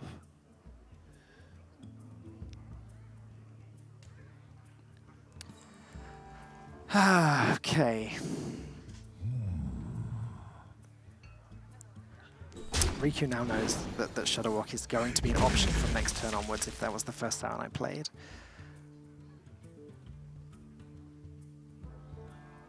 And if Shuttlewalk doesn't whiff, then Slovakia just win the game next turn. It's nice to see a Shuttlewalk player sitting and waiting and hoping it goes their way, rather than sitting there against the Shuttlewalk. Spain going to guarantee the 8 damage to the face, I guess. Yeah. It's interesting how they've had enough removal to keep doing this. Yeah, that's just the Taunt Warrior nowadays, isn't Yeah. it? It seems to be pretty consistent in that. They've barely had a 50-50. Almost all of these have been guaranteed face shots, which has got them into this situation. Now remember, 8 damage from the hero power would then allow Riku to switch into Garrosh and then deal 4 damage with the weapon, setting up potential lethal. And there's the second Serenite. I was right, they have only just started appearing. Now how high a chance does Slovakia want? Because they could play the Shuttlewalk Heal now. for 12. Just get the healing in now. Yeah, he's praying. Good luck, everybody. It's Shuttlewalk time. Grumble went off first. Zola went off second. That's it. The Shuttlewalk has completely whiffed. It's going to be summoning 1 copy of itself. It's going to be healing Hilmjozo a lot.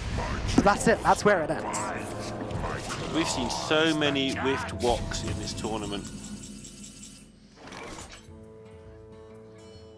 But it may come down to a roll the other way yet. Let's see. If he goes face, plays Brawl, then 50-50 to get Hilmjozo's Shuttlewalk down, 50-50 to get him down to, what, 7? That's not really good enough, is it? They could just play Garrosh here if they want to guarantee the clear. But then they're down to 3 cards. How will they finish off the game? Also on the other side we have The hero power. That's how they'd finish off the game. Oh no, they don't have it anymore because they played Garrosh. Okay, never mind. yeah. There's Bloodlust on the other side. Ooh. So things like Serenite have got to be taken seriously. Yeah. A couple more random cards. Suddenly Hagatha is important at this point. Yeah, and I was going to say, that's where I was leading with all this. This might come down to an important looking brawl. Okay, just needs to kill the Shuttlewalk with this now.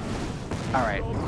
I guess it didn't matter too much because he was going to hide behind the Tar Creeper anyway, and there's still no way of duplicating that Shuttlewalk. I guess there could have been a Spirit Echo or something generated from Hagatha, but Jealouseth. a little bit late to the party. That raises your win rate, right? Oh no, not when you've only got 3 cards left in your deck. Look at Hilmjozo as he plays this card. His win rate is going to skyrocket this game. Yeah, No, it might change. Who knows? I don't think so. You can summon a copy of it if you want. Right, but that could be a big deal if they somehow stall this game out for a while. The ability to just generate more things with the Bloodlust available. I don't think it's going to happen, but it gives them something to think about in terms of trying to win the game. That Crushing Hand's going to be good at some point just to tear through the Tar Creeper. I don't know if it makes sense to play it this turn or not, because the Tar Creeper itself isn't really going to be attacking anything, so Slovakia can wait until they just want to deal with it in 1 hit. Guarantees their brawl. Doesn't ever lose. So it guarantees they've seen both warpaths, I think. So try to keep minions on the board till the end of the game now. Okay, that's true. And if those shots keep hitting the minions, don't forget again, Riku's going to start to fatigue soon. He's not on a high health total. So I don't mind this, just saying, okay, can you clear this board? And if you can't, what are you going to do? Shield Slam, no good at the moment.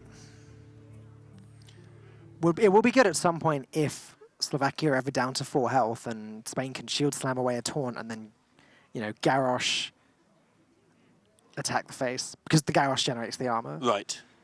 Yeah, that's definitely what they're looking to do, but again, they're going to need to get in a position where Slovakia are on a low enough health total to kill him that 1 turn. There's a healing rain.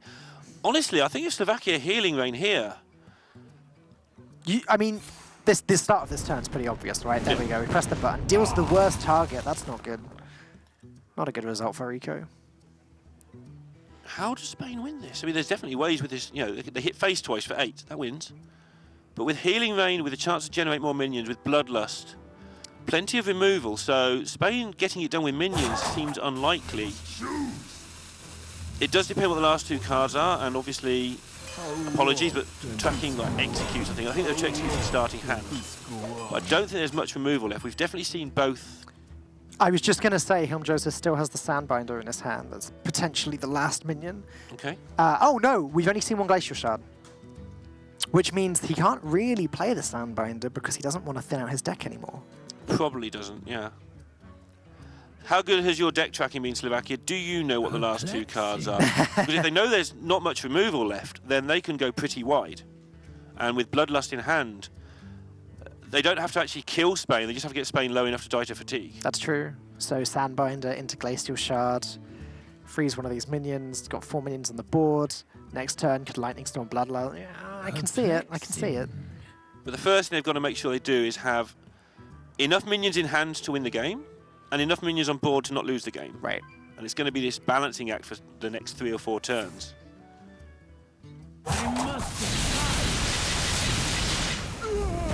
Okay, fair result. That's what we like to see at this stage.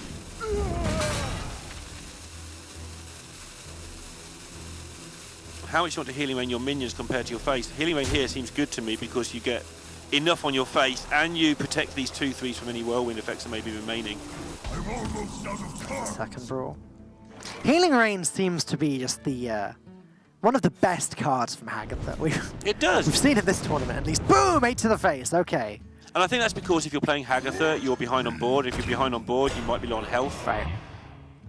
And if you've played Hagatha, you may have enough equipment to remove boards, so you just need to get out of range. I feel that's how it turns out. Sweden just got their first win on the board against I'm New Zealand. almost out of cards. Fight back there. Yeah. There you go. There's the Glacial Shard. I'm not going to pretend I know what the final card is. I'm happy that I got those 2. I'm happy that you did. So 2 damage will come from the Abomination at some point. But to themselves as well. It changes the breakpoint though, right? Like 2 hero powers is 16, so that 2 damage is vital. Yep. As Hilmjozo doesn't seem to have any way of improving his health again at the moment. It's always a chance to get another healing rain though. I feel like they want to freeze the Abomination so it can't attack. Take their chance with a Brawl, which could clear everything. But Dimly lit. Ooh. okay, no, they've worked this out. Wow. Yeah, they're playing around the Garrosh player as well, and developing just a minion. I mean, just any old minion will do. Look how low the health total is now. They're going to fatigue for 1 next turn. There's 5 on the board. If they hit face, they die to the board, except there's, you know, Brawl Well, available. if they hit face at that point, they probably have to play Garrosh and then hit with the weapon. Where do they generate the 15 from, though? Well, they can generate it from fatigue. It's possible. I don't know. It doesn't seem like a game-winning line, does it? Hero Power Saronite is probably just the play this turn, but with those random spells in Slovakia's hand, 2 of them are Avalanche, so one of the Saronites gets cleared up by that. Slovakia have very little left as well.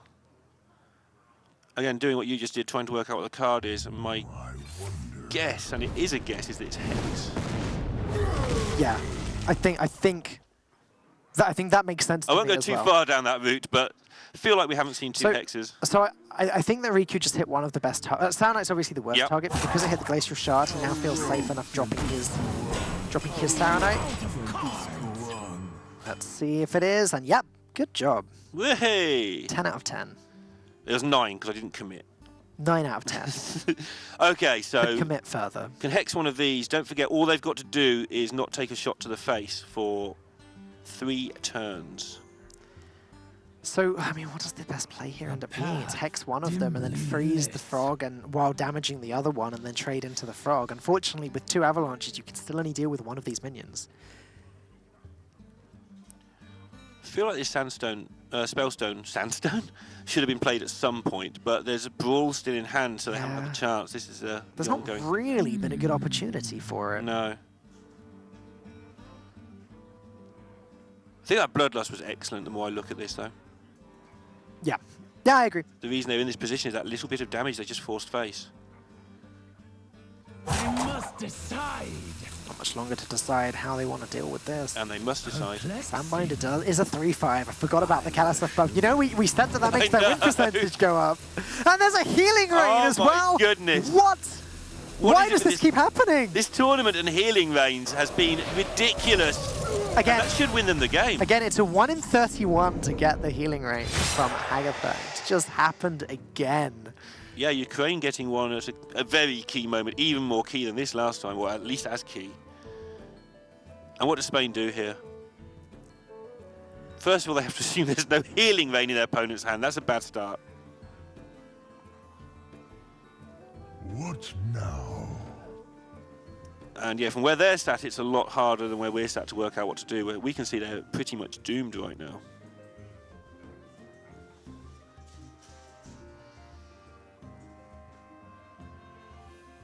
But okay, so forgetting the healing range there, what is the play that they are thinking of doing? Because again, they can consider the brawl, they can consider just hero powering,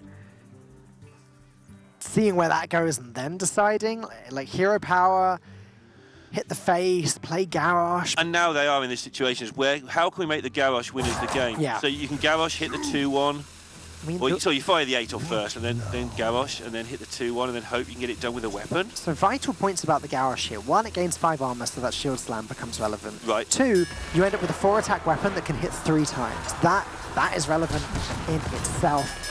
As they win the brawl, guaranteeing 8 more damage to the face.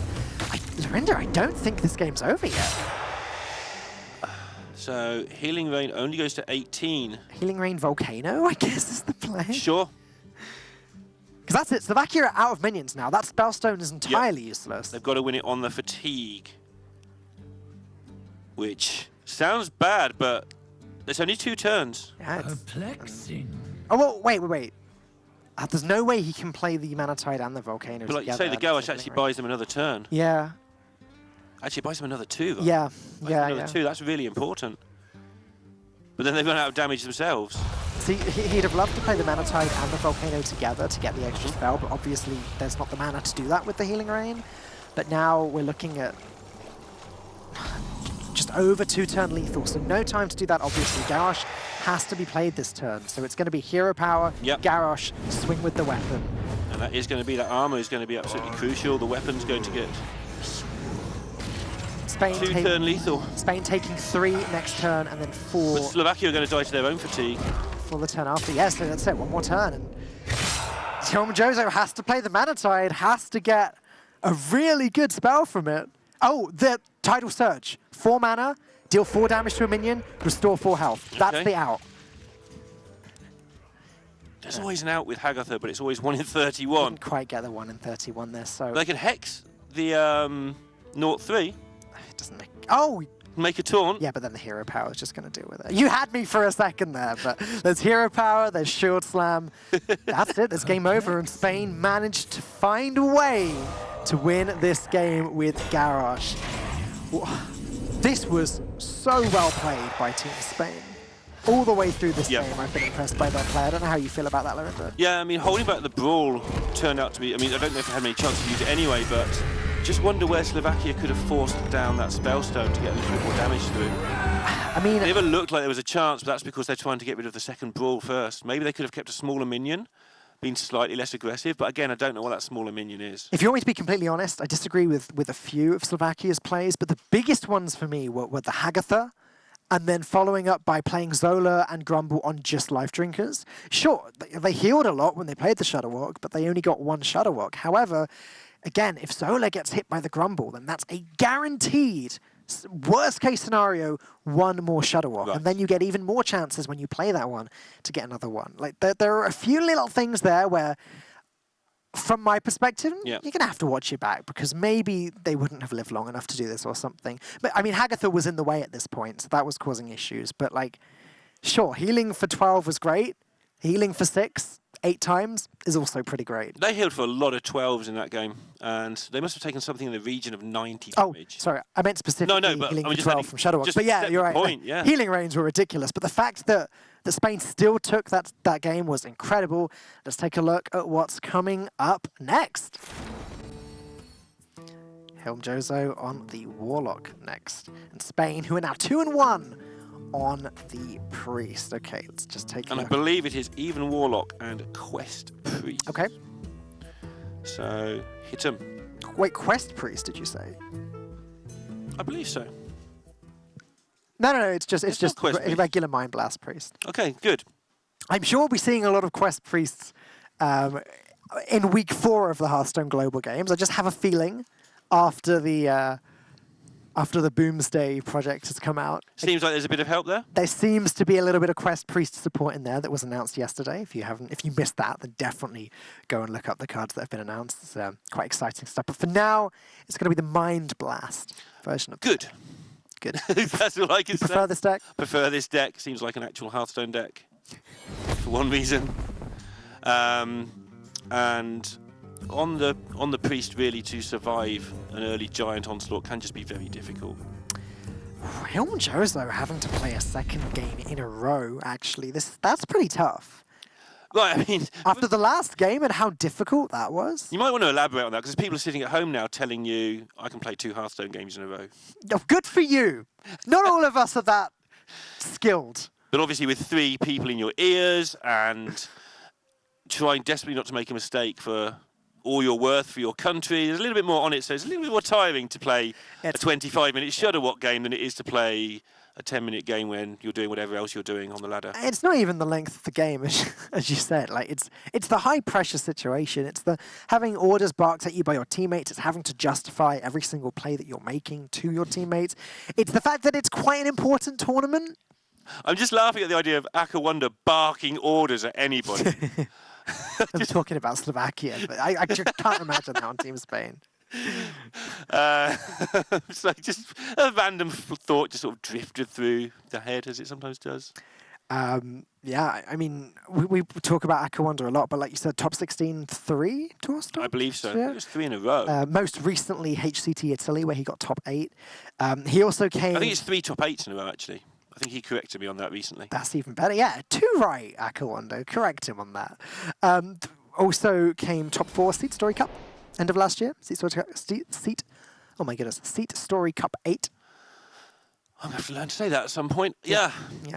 Clearly I can't. He is on a terrific run of form, as he has been pretty much all of his career, to be honest. He's never long without a top 16 or top 8 somewhere around. The Cthulhu God. Yeah, for those who don't know that, because that's quite a while ago now. He took all Cthulhu decks to the playoff. No, not to the playoffs, to the championships a couple of years ago. At a point when Cthulhu was regarded as not that great. You could maybe play one Cthulhu I mean, deck, newer players are going to be thinking, what's a Cthulhu? Don't worry about it. But I think... You don't need to know. Well, I think you'll be reminded soon, because I had a look at the card reveal things coming up, and one of the cards really does look like Cthulhu's Eye. Oh. It really does look like it. I don't know. Dan revealing all the secret information that we are privy to here at Hearthstone Global Games. Just on the website, man. Yeah, we don't know anything, so interesting to see how that one works out. All of the reveal dates are given as well for the pictures now, Yeah. I think. Just looking forward to seeing what that card is. Anyway. There's so many things I could say now, and most of them are completely inappropriate to this broadcast, so I'm not going to. I mean, you admitted that we don't know anything now. We could have pretended I've that been we... bluffing for years that I knew something. Oh, you mean about the card? Yeah, we could have pretended that we do know everything, and Yeah. it's too late now. God, that 4-drop, though, that's coming. Whew. Still absolutely nothing to do here for Spain, and more concerning for them is nothing to do anytime soon. Yeah. I mean, are we in a situation they might have to power shield an opposing minion? Potentially. Are they even running any copies of Shadow Word Death? It's sort of fallen out of favor more recently. They are not. They're running double Twilight Acolyte and 2 copies of Cabal Shadow Priest, but you know that combo is not active until turn 9. And 1 Scale Worm if there's no Giant, which currently there's not. Yeah.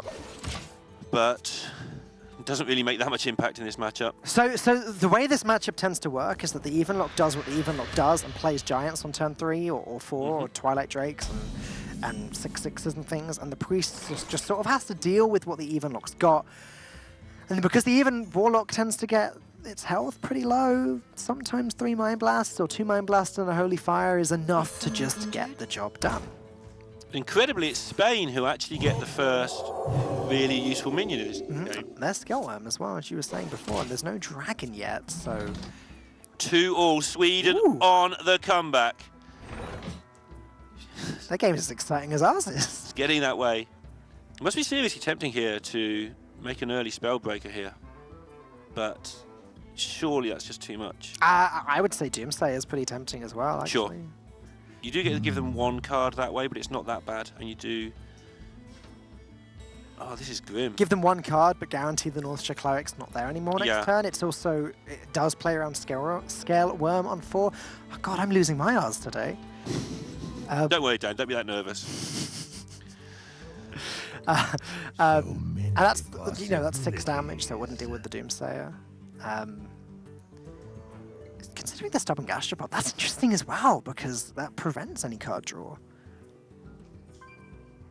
Yeah, that's a good point, actually. I think they're playing... Better double check, because I just got the deck list on the moment. I think they're playing 1 Gastropod and 2 Doomsayer. Yeah, they are. All of the 2 drops. Because originally it was created as a way to deal with giants and sort of replace Doomsayers, and now people sort of mix and match them a lot more. See anything from 2 of those cards right the way up to 4 sometimes now. I must consider. And that's made things really awkward here for Spain, but drawing the second Northshire Cleric has made it a bit less awkward.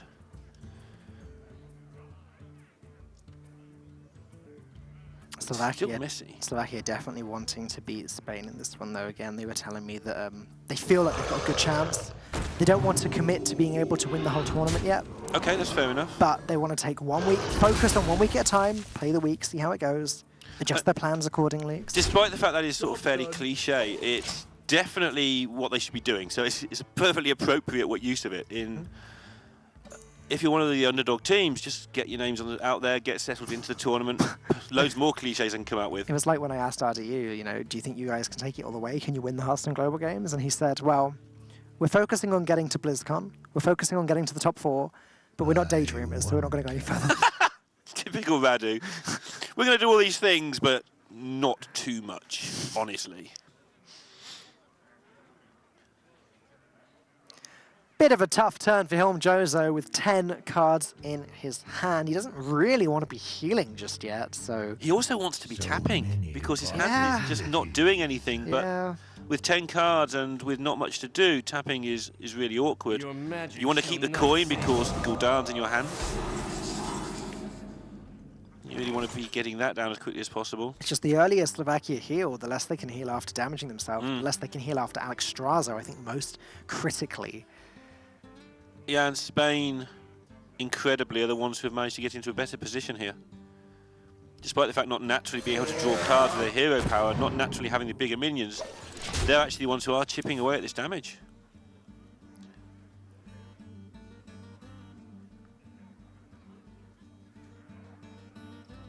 Hooked Reaver, so the chipping damage in some ways will actually be helping Slovakia, but again, when you've got that Mind Blast combo, like you've said several times, if they can't heal out of range, you just kill them. And that's the issue. I mean, this is a very close matchup, but I would say that the Priest is very slightly favoured just because of that. The damage can come out of nowhere. Right. I'm on the Warlock side normally, but if they don't play a Twilight Drake or a Giant on turn 3 or 4, then I'm definitely going to swing that other way. Well, it depends dramatically on how the deck is built as well. Like, the fact that these Priests tend to run, well, or tend to not run Shadow Ed Death as often, makes them much weaker because if if Mountain Giant does get dropped on turn 3, then what on earth do they do about it? They sometimes Twilight Acolyte it, I guess. But this hand from Slovakia. I mean, Spain's hand was also particularly awful, but they've just drawn okay enough to keep the game going. Yeah, and they will have, well, they'll have their first copy of Psychic Scream to play if this board gets too much. They need more removal than that, though. They need the Twilight Acolyte, and they need to be able to play it with Kabal Shadow Priest on turn 9. They need to get their Shadow Visions so that they can get more Mind Blast and actually win the game. And the thing that solves all that, it means they need more cards, but with a Northshire Cleric, no way to damage it, and a handful of pretty much useless situational cards, at least for the time being, then all those needs are not going to come to fruition anytime soon. On the other side, Slovakia still haven't drawn a Twilight Drake or a Giant in their top 12 cards, which is spectacularly unlikely, plus the mulligan. Neither of the turn 3-4 power plays by this far in. Yeah, I agree. That is astronomically low chance. Yeah, I think you play the Reaver here. That's what they're hovering over. They don't like it either, but so many possibilities. first of all, it comes back to Gul'dan. Secondly, you haven't got anything to do. Thirdly, you want to keep the Black Knight for the Primordial Drake. Yeah. Can the Homunculus be played as well? Wow, okay. Gonna potentially just play both 2-drops so that he can fit in the left tap as well. Now you're playing a Doomsayer into your opponent's Psychic Scream turn. It's just not where you want to be. And this is basically them relying on drawing something good next turn. I was going to say, usually you play Doomsayer to prevent your opponent from putting down a specific card next turn, but I can't think of... There's no 7-drop in this deck, so I'm not sure what it is they were trying to play around. I guess they're trying to draw a giant and have initiative, I think. Right, or it's literally, as you said, there's nothing else to do, so drop Doomsayer, stall out the game a little bit longer. And they've got a 1 in 4 chance next turn of drawing a Twilight Drake or a giant. Plus, if they get a tap, that basically gets close to 50-50. And there is the giant. Finally! That's it. Finally. That's it. That's all I have to say. The giant has entered the building. And now they need to work out how much to commit. But finally, they've got some questions to ask that aren't just, what do we do? Oh, my goodness. So if they were to just go all in this turn, go giant plus Hook's Reaver, for example, or even giant plus Shroom Brewer, heal up to 25, Psychic Scream is the only way of removing it. Sure. And after the Psychic Scream, that means that the Shroom Brewer gets shuffled back into the deck, which means there's more healing later. It means he's not wasting it now, if that's... Yeah, I get what you mean. The deck's thin enough and it's dense enough in decent cards that having this good stuff shuffled back into your deck isn't the total disaster it normally would be. Exactly. You have to expect some setbacks against Priest, and you know it's coming. Because you've seen them do nothing as well, so you've got a good idea that they've got a good hand. You're scared of Anduin, that's the main thing here. Yeah. If Anduin comes down here, you probably lose, but... So your secondary minion has to be something that Anduin doesn't hurt, maybe. And I feel that's why they're going with this route. Could have just played the second Mountain Giant there. That was an option. He had the mana for it. And that, again, is the Anduin factor. Yeah. This is actually quite nice for them from where they're sat. On curve, Twilight not quite on curve, but ready to beat up that Mountain Giant anyways. Twilight Drake, Twilight Acolyte is a great comeback turn against what was just played. Yeah, and they've got to decide a whole new game plan here. Do we want to just scream it all away? The reason it's difficult is because they know there's not many threats in Slovakia's hand. They'll have a very good read on exactly what is in Slovakia's hand just because of how they've played and the big threats never came. So they probably won't expect the second giant to be in hand. So this turn could look a bit weird when you watch it. So yeah, they think they can fight for board. I think they've got every right to think that. I mean, I said at the start of the turn, this is the play that jumped straight out to me, and it just... Sure, Hilmjozo can deal with the 8-4 by trading in everything they have, but then the Twilight Drake is still sitting there. There's a lot of work they have to do. There's still nothing the Black Knight can do. Jacobo would love to see Shadow Reaper Anduin at some point, though. That is the win condition, right? At this point. Pretty much, yeah. No Shadow Visions has been drawn yet either, which is a disaster. By this part in the game, there's usually easily at least 2 Mind Blasts in the hand. Yeah, getting the... They just seem to have managed to not get the card draw and not get the damage all at once. And both teams will be cursing their luck in this game. They've both drawn horrendously.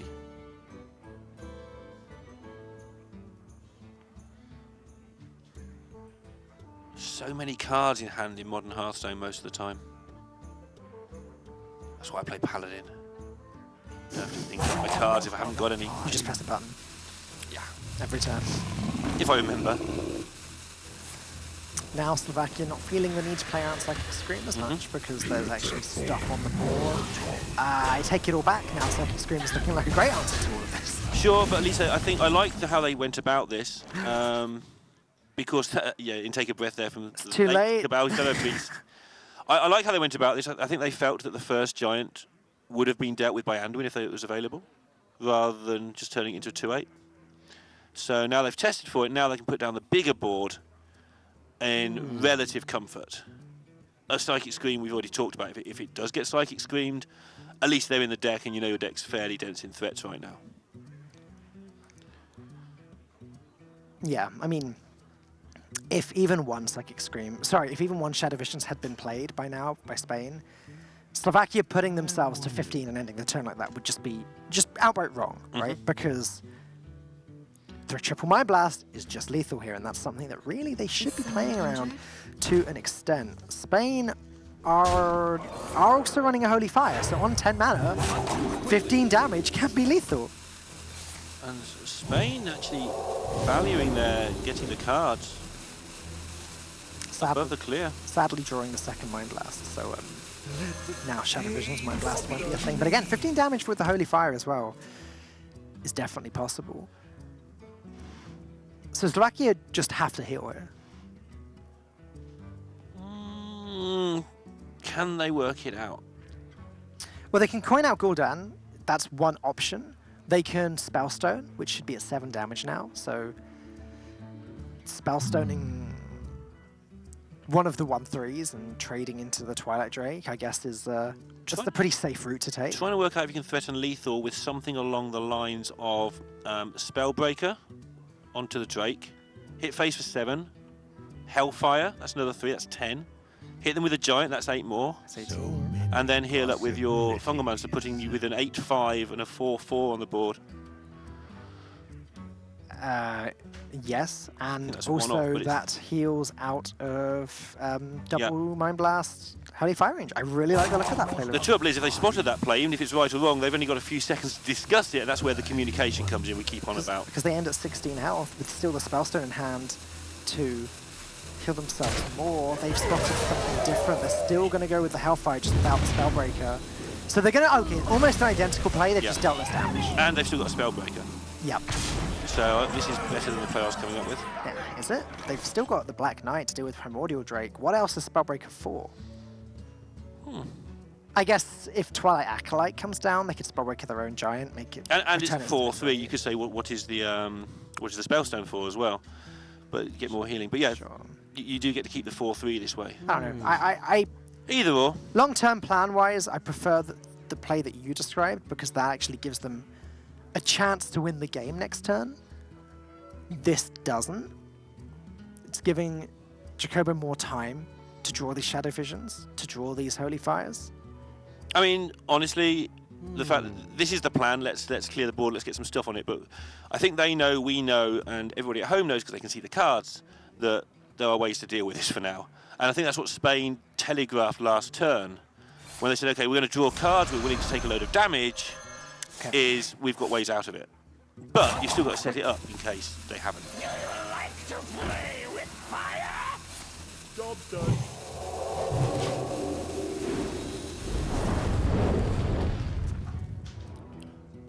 And the game sort of stalled for Spain here. They got into it again, but because of the lack of draw from Slovakia being any good early on, obviously now they're hitting their good stuff turn after turn. But they haven't got long. So the issue is if Slovakia play the Spellstone, then Spain plays Alexstrasza, and then Slovakia are out of healing entirely. So as they are on 16, they kind of need to just stay on 16 and just assume that that's safe. Yeah. So just playing the Lich King seems okay to me. Alternatively, Gul'dan is always looking good from this position onwards. Need to work out the chance of Lich King being stolen. Yeah, yeah. Do you know what? You're right. Given They've seen one Acolyte used quite scarily, so... given that Gul'dan is in the hand, I don't see why that wouldn't just be the play. Coin it out now. That's fine. Okay, all right. Cool. Yeah, let's start chipping away that damage. How do you beat Control Priest? Gaining 3 health every turn is a good start. Yes. Shadow. And Spain urgently need Anduin now because, as we know, they're not going to get another Mind Blast. New Zealand beats Sweden 3-2 at the end. Getting the job done for New Zealand. And that's 2 in a row. 3-2 both times. All right, it's time to start dealing damage for Spain. So taking the 2-4 with the Cabal Shadow Priest and just smacking the face of the Pyromancer doesn't look too bad to me. They've still got a second Cabal Shadow Priest to use later on with this Twilight Acolyte in hand. So there's 11 cards left. One's Anduin that they need. I'm looking at that. It does seem reasonable if it can't be cleared. So their job is to work out, can it be cleared and how effectively. They are going to have to get some damage through with minions, most likely. I realise if Anduin's the next card, that might not be true. But Anduin doesn't race Gul'dan. We tried this a lot before. It does with a couple Mind Blasts to back it up, though. Yeah, and a 0 mana hero power tends to help as well. We don't have that anymore.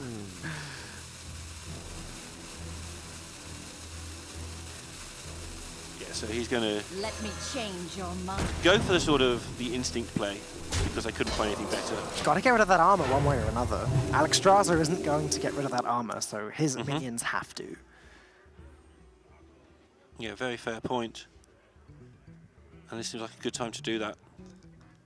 But now that Slovakia have seen one Twilight Acolyte and one Cabal Shadow Priest, they may feel a little bit safer dropping the Lich King, potentially. I mean, they'll definitely feel safer. It's a case of whether they can find anything better. I agree with you. Sure. They'll be strongly on their minds, but then they'll think, do we need to? Because if we don't need to, we won't take the chance.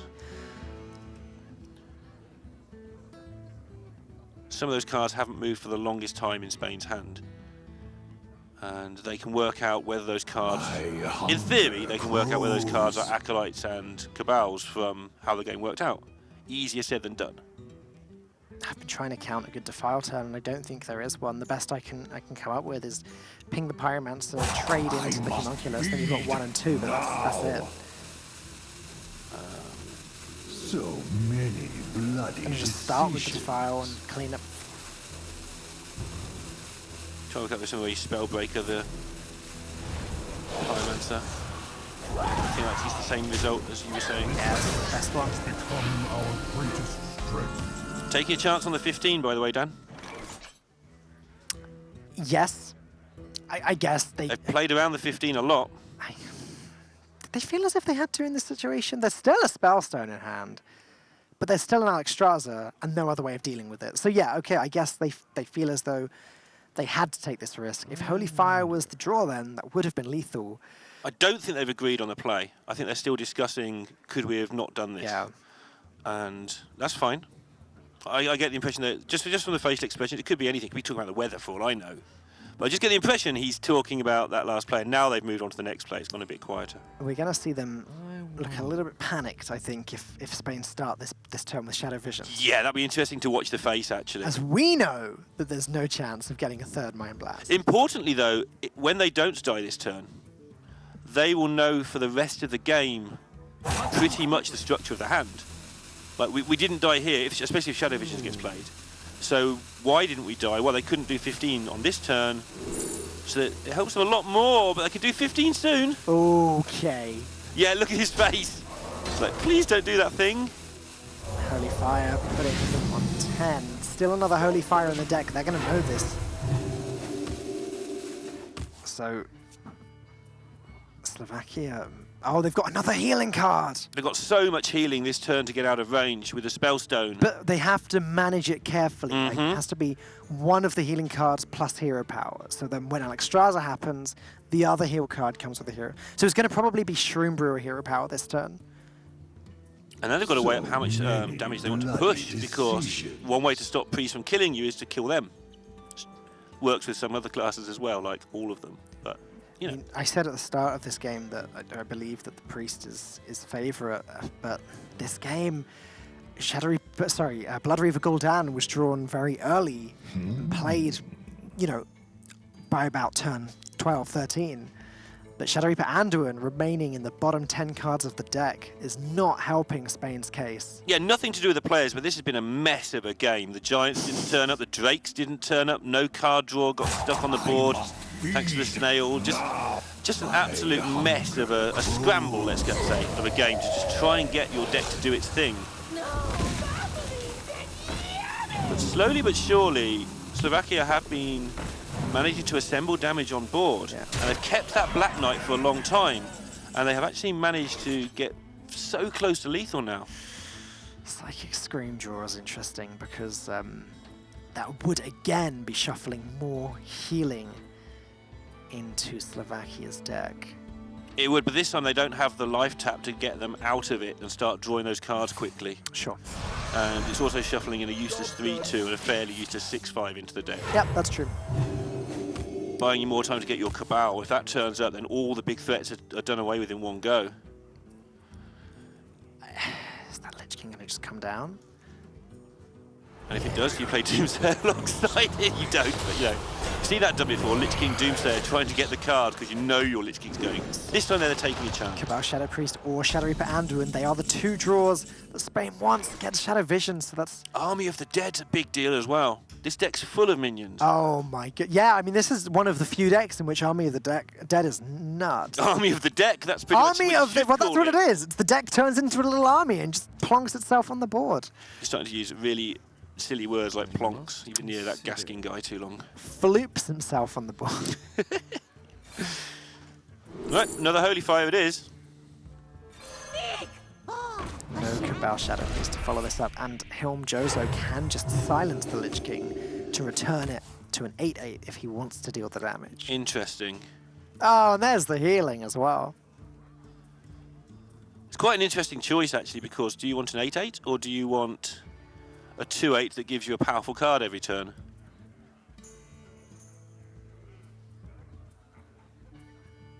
I think they want an 8/8.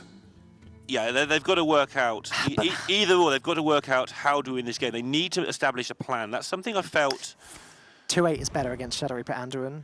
It's actually more safe. Again, I don't believe there's a Shadow Word Paint. No, of course there's not. We've seen one by now. Oh, I take it back. It's 8/8 time. That sets up lethal. Yeah, you're right. No, don't say I'm right. I mean, I think there were pros and cons to each down. I think that going the other way... Setting up lethal is very important, though, and Duskbreaker actually saves Spain from said lethal with this precise play.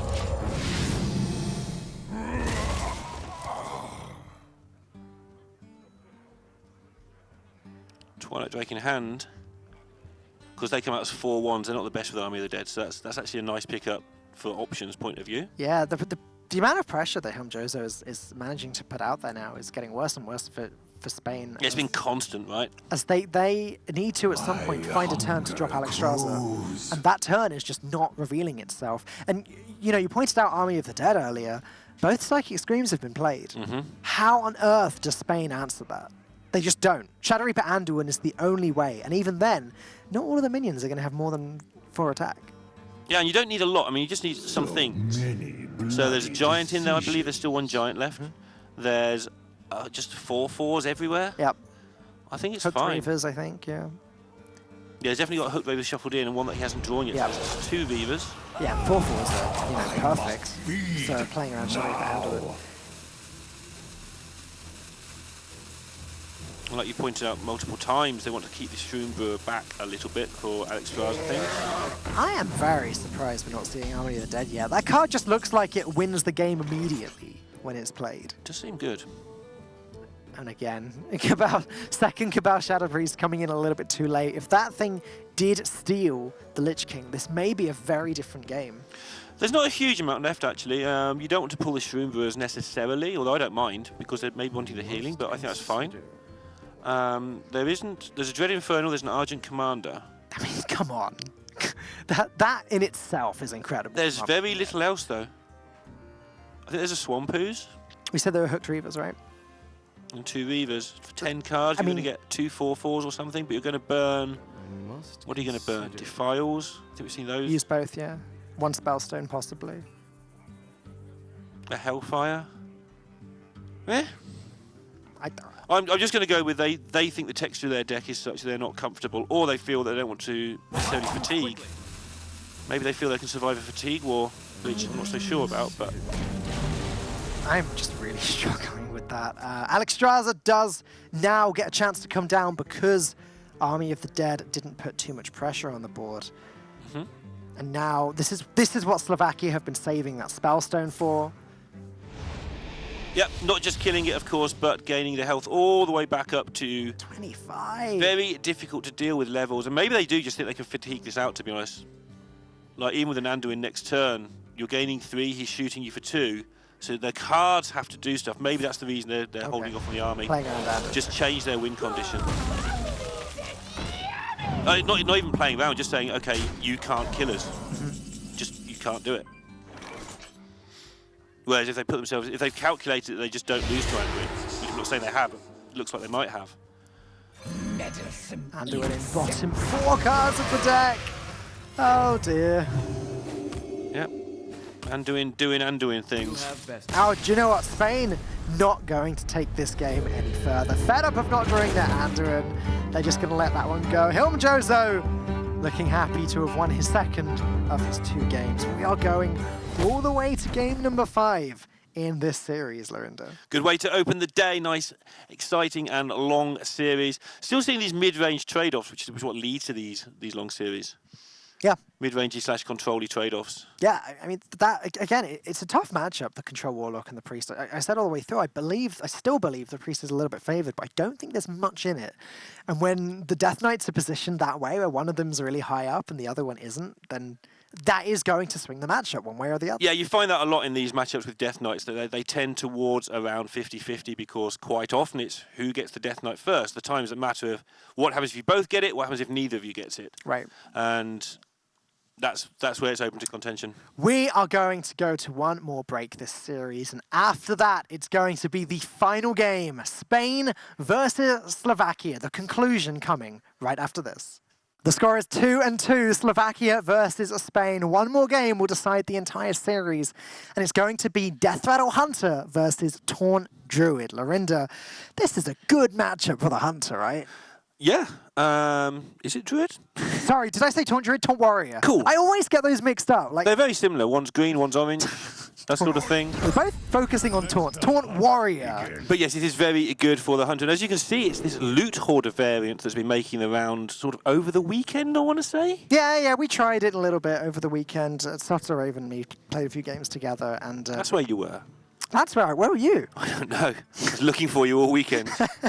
Feels bad, man. And yeah, I mean, we found that Loot Hoarders work very well. It seems like an absolutely fine card to play on turn 2, just to curve into Devil's Egg. And people have been making the argument now that Keleseth doesn't actually change this deck that much. Sure, it buffs the egg. Great, egg can attack now. But that doesn't actually matter a lot of the time.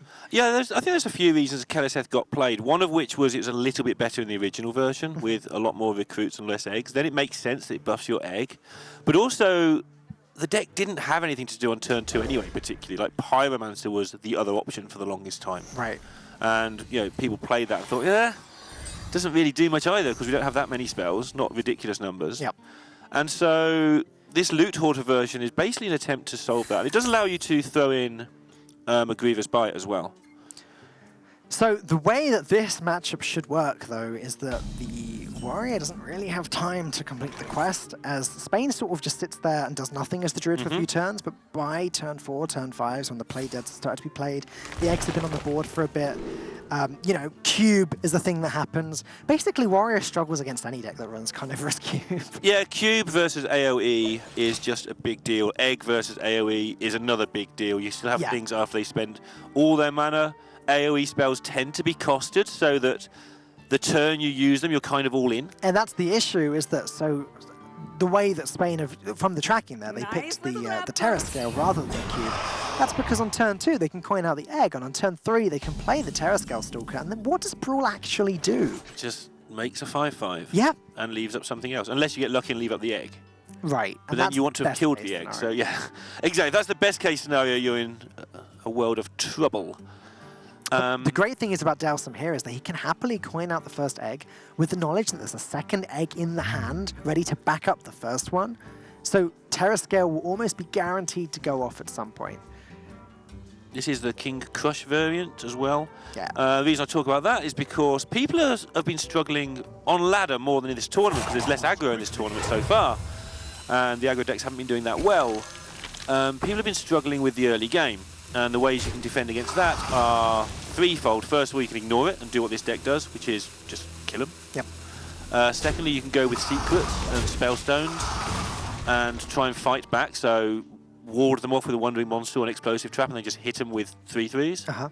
And thirdly is the version that just cuts all the top end, relies on just the Grizzlies and various early bits and pieces like extra Tar Creepers. Sheer anti-aggro version of the deck. Yeah, I mean, it's still the same deck though. You still make 5/5s and stuff, but you can do other things, play double Defender of Argus, that sort of thing. And I don't think anyone's worked out yet how they want to spread the balance between making sure you still trash Warrior and other control decks, but having that early defense. And I feel that this version is making steps towards doing both those things, with Loot Hoarder being an interesting inclusion. I cannot believe that a Warpath was just used to allow that trade into the egg there. I mean, sure, fair enough. Getting rid of the egg, fine. That's something, again, Raven played a lot of this deck. He was saying, I don't see why you would ever leave an egg alive. But, like, leaving a 5/5 to make the value trade, then now it's looking really bad for Slovakia. They've just... they've got to complete their quest. Well, they can't win. How? They can't. They play a lot of taunts. Like now, you know, Sonic Shengan comes down. Great. 5/3 trades into it. Flanking Strike deals with the other one. Still ahead on the board. Are you going to clear the board? No, you're not. I've got an egg there. Play more taunts. Gain 100 armor. Get that card that you get that makes everything 4 armor instead of 2 that you used to play. Do that. Or play Dr. Boom. Play Dr. Boom and gain 7 armor a turn. There you go. Yeah, I'll do it. An attack with mini bots. You can do it. Just got to think outside the meta and the legal card pool. Warning, mini-bots may explode. Honestly. I just haven't checked the text yet.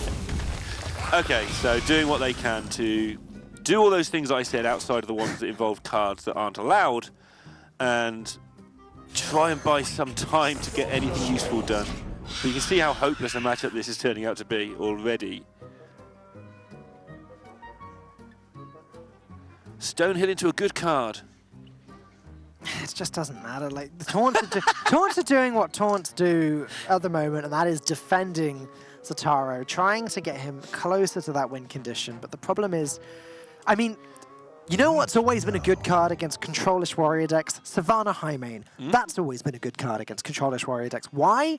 Because it's got a lot of attack and it's got a good death rattle. Wise man once said, if you hit them once with a Highmane, you win the game, I believe. Yeah. Yeah, we were talking about that last weekend, actually. Okay. I didn't know. We played a few mirrors, and there a few times there was an opportunity for my opponent's Highmane to hit me in the face, and Raven was like, remember, if you get hit in the face once by a Highmane, you've basically lost the game. I'm sure that Raven always hits first with his Highmane. It's true. So trying to work out what the dangers are here for Spain. And Dangers? there's got to be a danger somewhere. How do you actually lose this match if you get careless? I mean, with this hand, I just can't see how, but I guess make sure you preserve something. You count accurately so that you set up lethals as quickly as possible. This board right here is an illustration of why Mossy Horror is good in this deck, by the way. Okay. Blow up your own egg, blow up your opponent's board. It can happen sometimes. Personally, I'm not too sold on the card.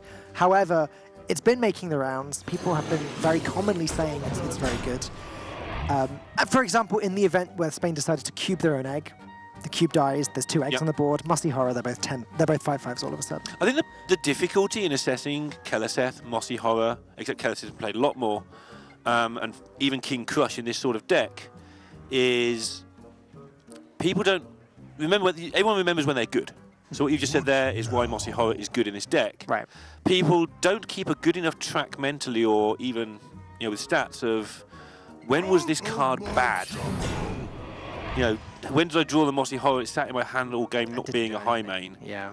Not being a Highmane is a good way of putting it. So, one thing that people are doing a lot more now with the stats-based research is making sure they keep track of that sort of thing, so you can hone decks more quickly. But the trouble is, if you do it too quickly, you don't have the sample size to rely on. So you still have to churn out the games, especially if you're one of the first to play the new tech. So it's not easy working out how good those exciting cards are, and it's definitely an exciting card in this deck. And we're seeing that more and more, not just in Hunter, we're seeing that every time a new deck comes out now, people trying new stuff, even Shudderwock. I mean, it's finally stabilised, but it's taken a while. Okay, I'm just going to ask if we're ready for action. We're not ready for action just yet.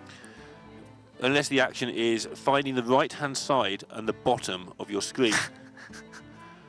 But still on 34, it would be a bit silly to suggest conceding just yet.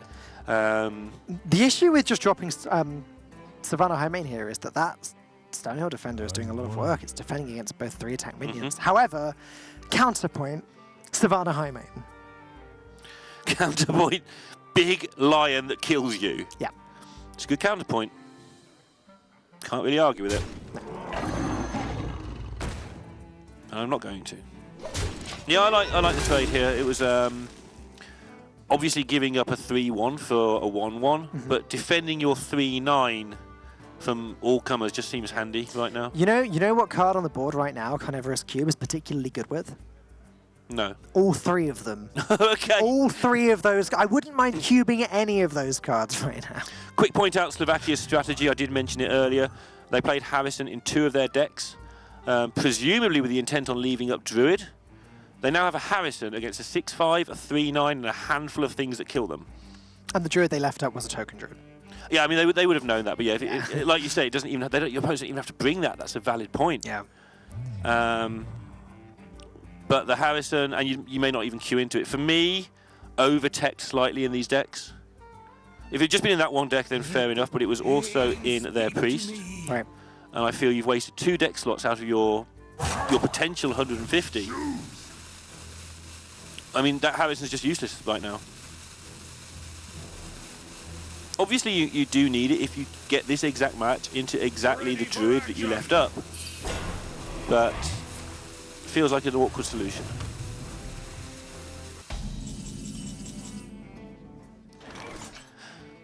That cube you were talking about, Dan, he's got a friend. Yeah, 1 mana short to play the cube and its friend immediately, but again, like, just hit the face with the Savannah High main cube. It's very, very good protection against a brawl. Yeah. Still haven't actually managed to connect face, but look what they've done to their hand size whilst Slovakia have been trying to survive. Yeah, all Spain have to do is not play a weapon and they're going to be good for a while. Yep, and they've successfully managed not to draw one. And this Harrison's going to have to hit the board very soon anyway, just as a minion. Yep. Just with his 5'4" body that just belongs in a museum, probably, because he's about 75 now. 4 out of 7 on the quest, not quite making any real progress here. Here we go. Savannah High main has made contact with the face. What does that mean, Lorinda? He's going to win. Pretty sure. So, shield block. They do have 1 copy of Battle Rage in this deck, I seem to remember. So, there's some way of setting up some card draw somewhere. Hunter Militia. Well, that completes the quest next turn. It's going to have to be. So we shouldn't be too jovial in the Spanish camp. I'm pretty jovial if I'm in the Spanish camp right now. No.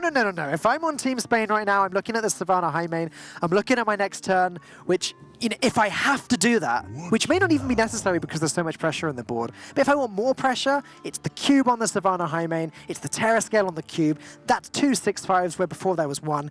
Then when the board gets cleared, there's 2 more 6/5s after the cube gets destroyed. Like I said, if I'm Team Spain right now, I'm very jovial. That's a lot of high mains. Yeah. It's quite a few. It's quite a lot of attack in total.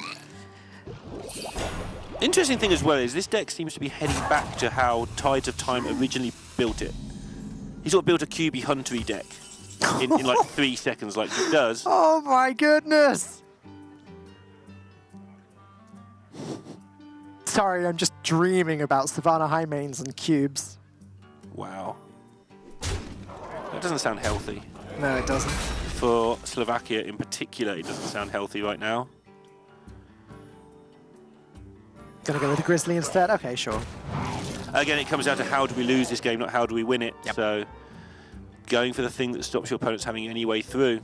I'm still dreaming. I don't care what they did. I'm still dreaming of Savannah High main cubes, not this. So just to clarify what's happening here, because obviously we're joking about this game a little bit.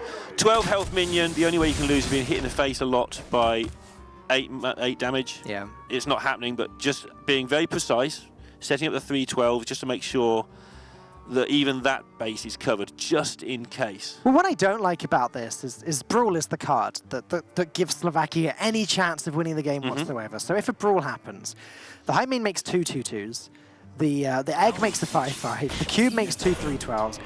I guess that's still fine. I've talked myself around, but like I'm just imagining if the Brawl still ended up with a bunch of 6/5s on the board. Sure. Then it seems like he can win a little bit faster that way. I don't think it's any weaker than playing it on the 3/12s. But again, I think it's very difficult to lose this game for them. Yeah, really tough. And again, they probably can't see how they lose either. And again, that goes back to, well, in the world which we have overlooked, what do we need? And the answer is 312s. But yeah, everything you're saying there makes perfect sense. Like, this doesn't beat double brawl, does it? If Slovakia brawl twice, Spain don't have a board anymore. Yep. But with the Savannah High mains, at least there'd still be a lot of 2-2s knocking around. And not even the instant proc. I mean, they could have just waited. No, that still doesn't beat double brawl. So you could have cubed the egg.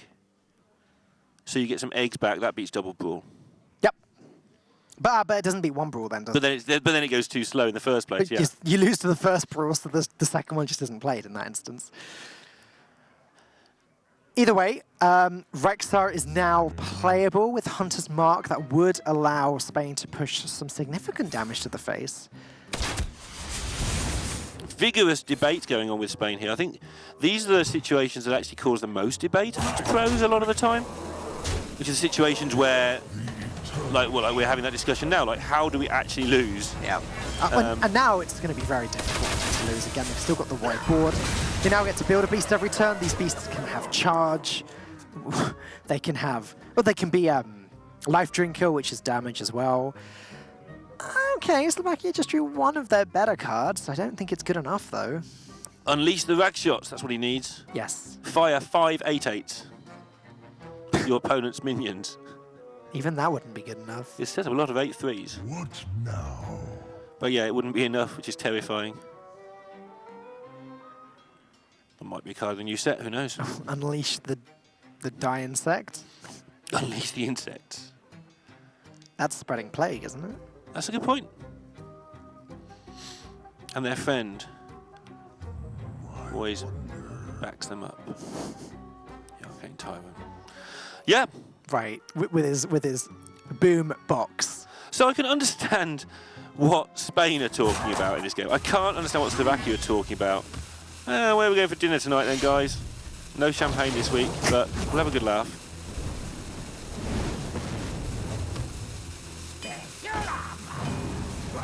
I mean, in fairness, in the last couple of years, some of the most spectacular comeback games have been when Warrior have completed the quest. But this one just looks a journey too far. Right, 13 damage immediately. And no way to replenish that health total anymore for Slovakia is the big deal. Tracking in hand. This is where your King Crushers can come in handy, that, again, some people cut out. Sure. Just making sure nothing bad can happen. They haven't even drawn the Katharina package yet either. It's just stuff. Delsum just creating the biggest beast possible. Getting one with Taunt as well protects the death rattles. And above 8 health. Yep. Oh, now it's got 8 health. Makes the brawl even better though. Wait, with that hero power, what is it even doing now? If it hits, you know, if it hits 3 out of the 5 targets, bad things happen. You can't even point it at your own face. At least if you're a mage, you could like just give up. Yeah. Slovakia can't give up though. I think they can now. Well, you probably press the button just because it's fun. It's fun to fire 8 points of damage at things. You find something fun? Yeah. I'm very impressed, London. Good shot. That was a pretty fun shot, yeah. All right, now what you do is you ask your opponent to pass turn, you swap cameras, get another player to have a go and see if they can score more points by killing something rather than missing. That sounds like a much too convoluted plan to me. All my fun is convoluted. I prefer the idea of bottom right, buddy. Yeah. As a little fist pump there from Delsum. And that shows how much the players aren't willing to assume they've won until they've won. As you can see, this is actual lethal now. I had seen it a minute ago, hang on. Yeah, flanking strike on a 2-3, Yep. Run the Raptors and the 4-6 into 2-6, 5-8 trade into 2-3, 6 to face, no hero power, so you need to find damage. There it is. Found it. That'll do. Can't play the flanking strike now, but can still trade away the minions, and King Crush on his own is enough to get this job done. There he is. I mean, good job to Slovakia, I guess, for defending their board as much as they possibly could. But Got to admit, that game went a few turns longer than I expected. it did. I mean, it never looked in danger, but they got the quest done. The cube was just unkillable. So was the Savannah Hymen, and that egg was there from turn 3. Big congratulations to Team Spain. They have won their second series in the Swiss of the Hearthstone Global Games and have gone 2-0. New Zealand also beating Sweden there in the off-stream match with a score of 3-2. Yeah, 2-0 is a decent score. Obviously, it's the best score you can have, so of course it's decent. But now they only need to go 50% from here on in to almost certainly qualify for the top 16, and that's when they get to that double elimination stage again. So Spain already looking good. I don't think any of us picked them. I mean, winning the first 2 games in a Swiss always feels good, especially like it's not like a DreamHack Swiss where you have to win like 9. You have to go like 9-1 or something stupid like that. Like it's a Swiss where you only it's what 4 wins in the end and you're pretty much through, something like that. Yeah, 4-2 should do it. Don't hold me to it if you know. But basically, because the way the upfloats and downfloats will work in future weeks. But if you triangulate out, 4-2 is the number you require, so it should be pretty close to a clean cut. Yeah, and Spain halfway there already, just 2 weeks into the tournament. And I do think that the score in the first 3 weeks specifically is vital as we take another look at what just happened in this series so far. And I think the first 3 weeks is vital because the expansion comes out after week 3. Yes. During the break. So things are going to change so dramatically. These are the only 3 weeks where the players have a chance to really test their mettle in the current meta. Everything's going to flip-flop all over the place after the expansion comes out. And floop. Flip-flop and floop all over the place, flabidiously. Flabidiously? I'm not going there again. And so I do think that these first 3 weeks are potentially some of the most important. Yeah, especially for some of the smaller teams who don't necessarily have the playtest resources to get the new stuff learned quickly.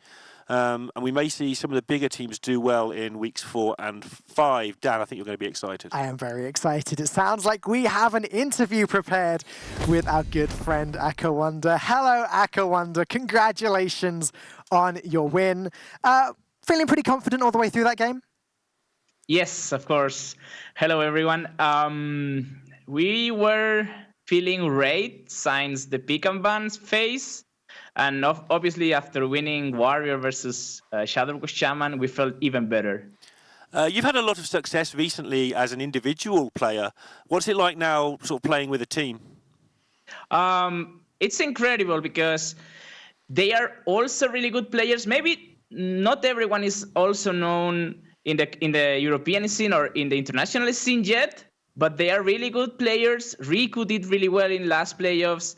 Jacobo is playing incredible, and he's like the old school guy as well, so he knows the meta really well. And Delson, of course, is my teammate, and he's performing well. Not in tournaments right now, but always in ladder. So everyone together, we are making a really good team, and I'm really happy to share with them this good experience. I'd love to know what was going through your mind during the Shadowwalk game, your Taunt Warrior versus the Shadowwalk, because that was a pretty close one.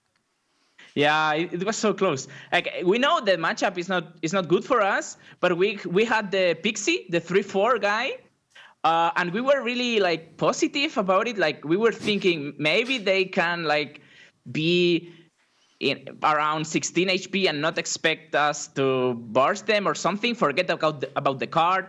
But once we saw 4 killing range, we were like, okay, never mind. This is not our game. For first time ever... Yeah, sorry. No, I was going to say, you used the word yet regarding your team not being that well known. They're going to be well known at the end of the year? I think so. If we make to the finals, everyone is going to remind us. Yeah. All of us. Yeah. Last question, I just want to squeeze this one in. You told me beforehand today that your team has a psychologist that helps you with communication. Can you tell me about that? Yeah.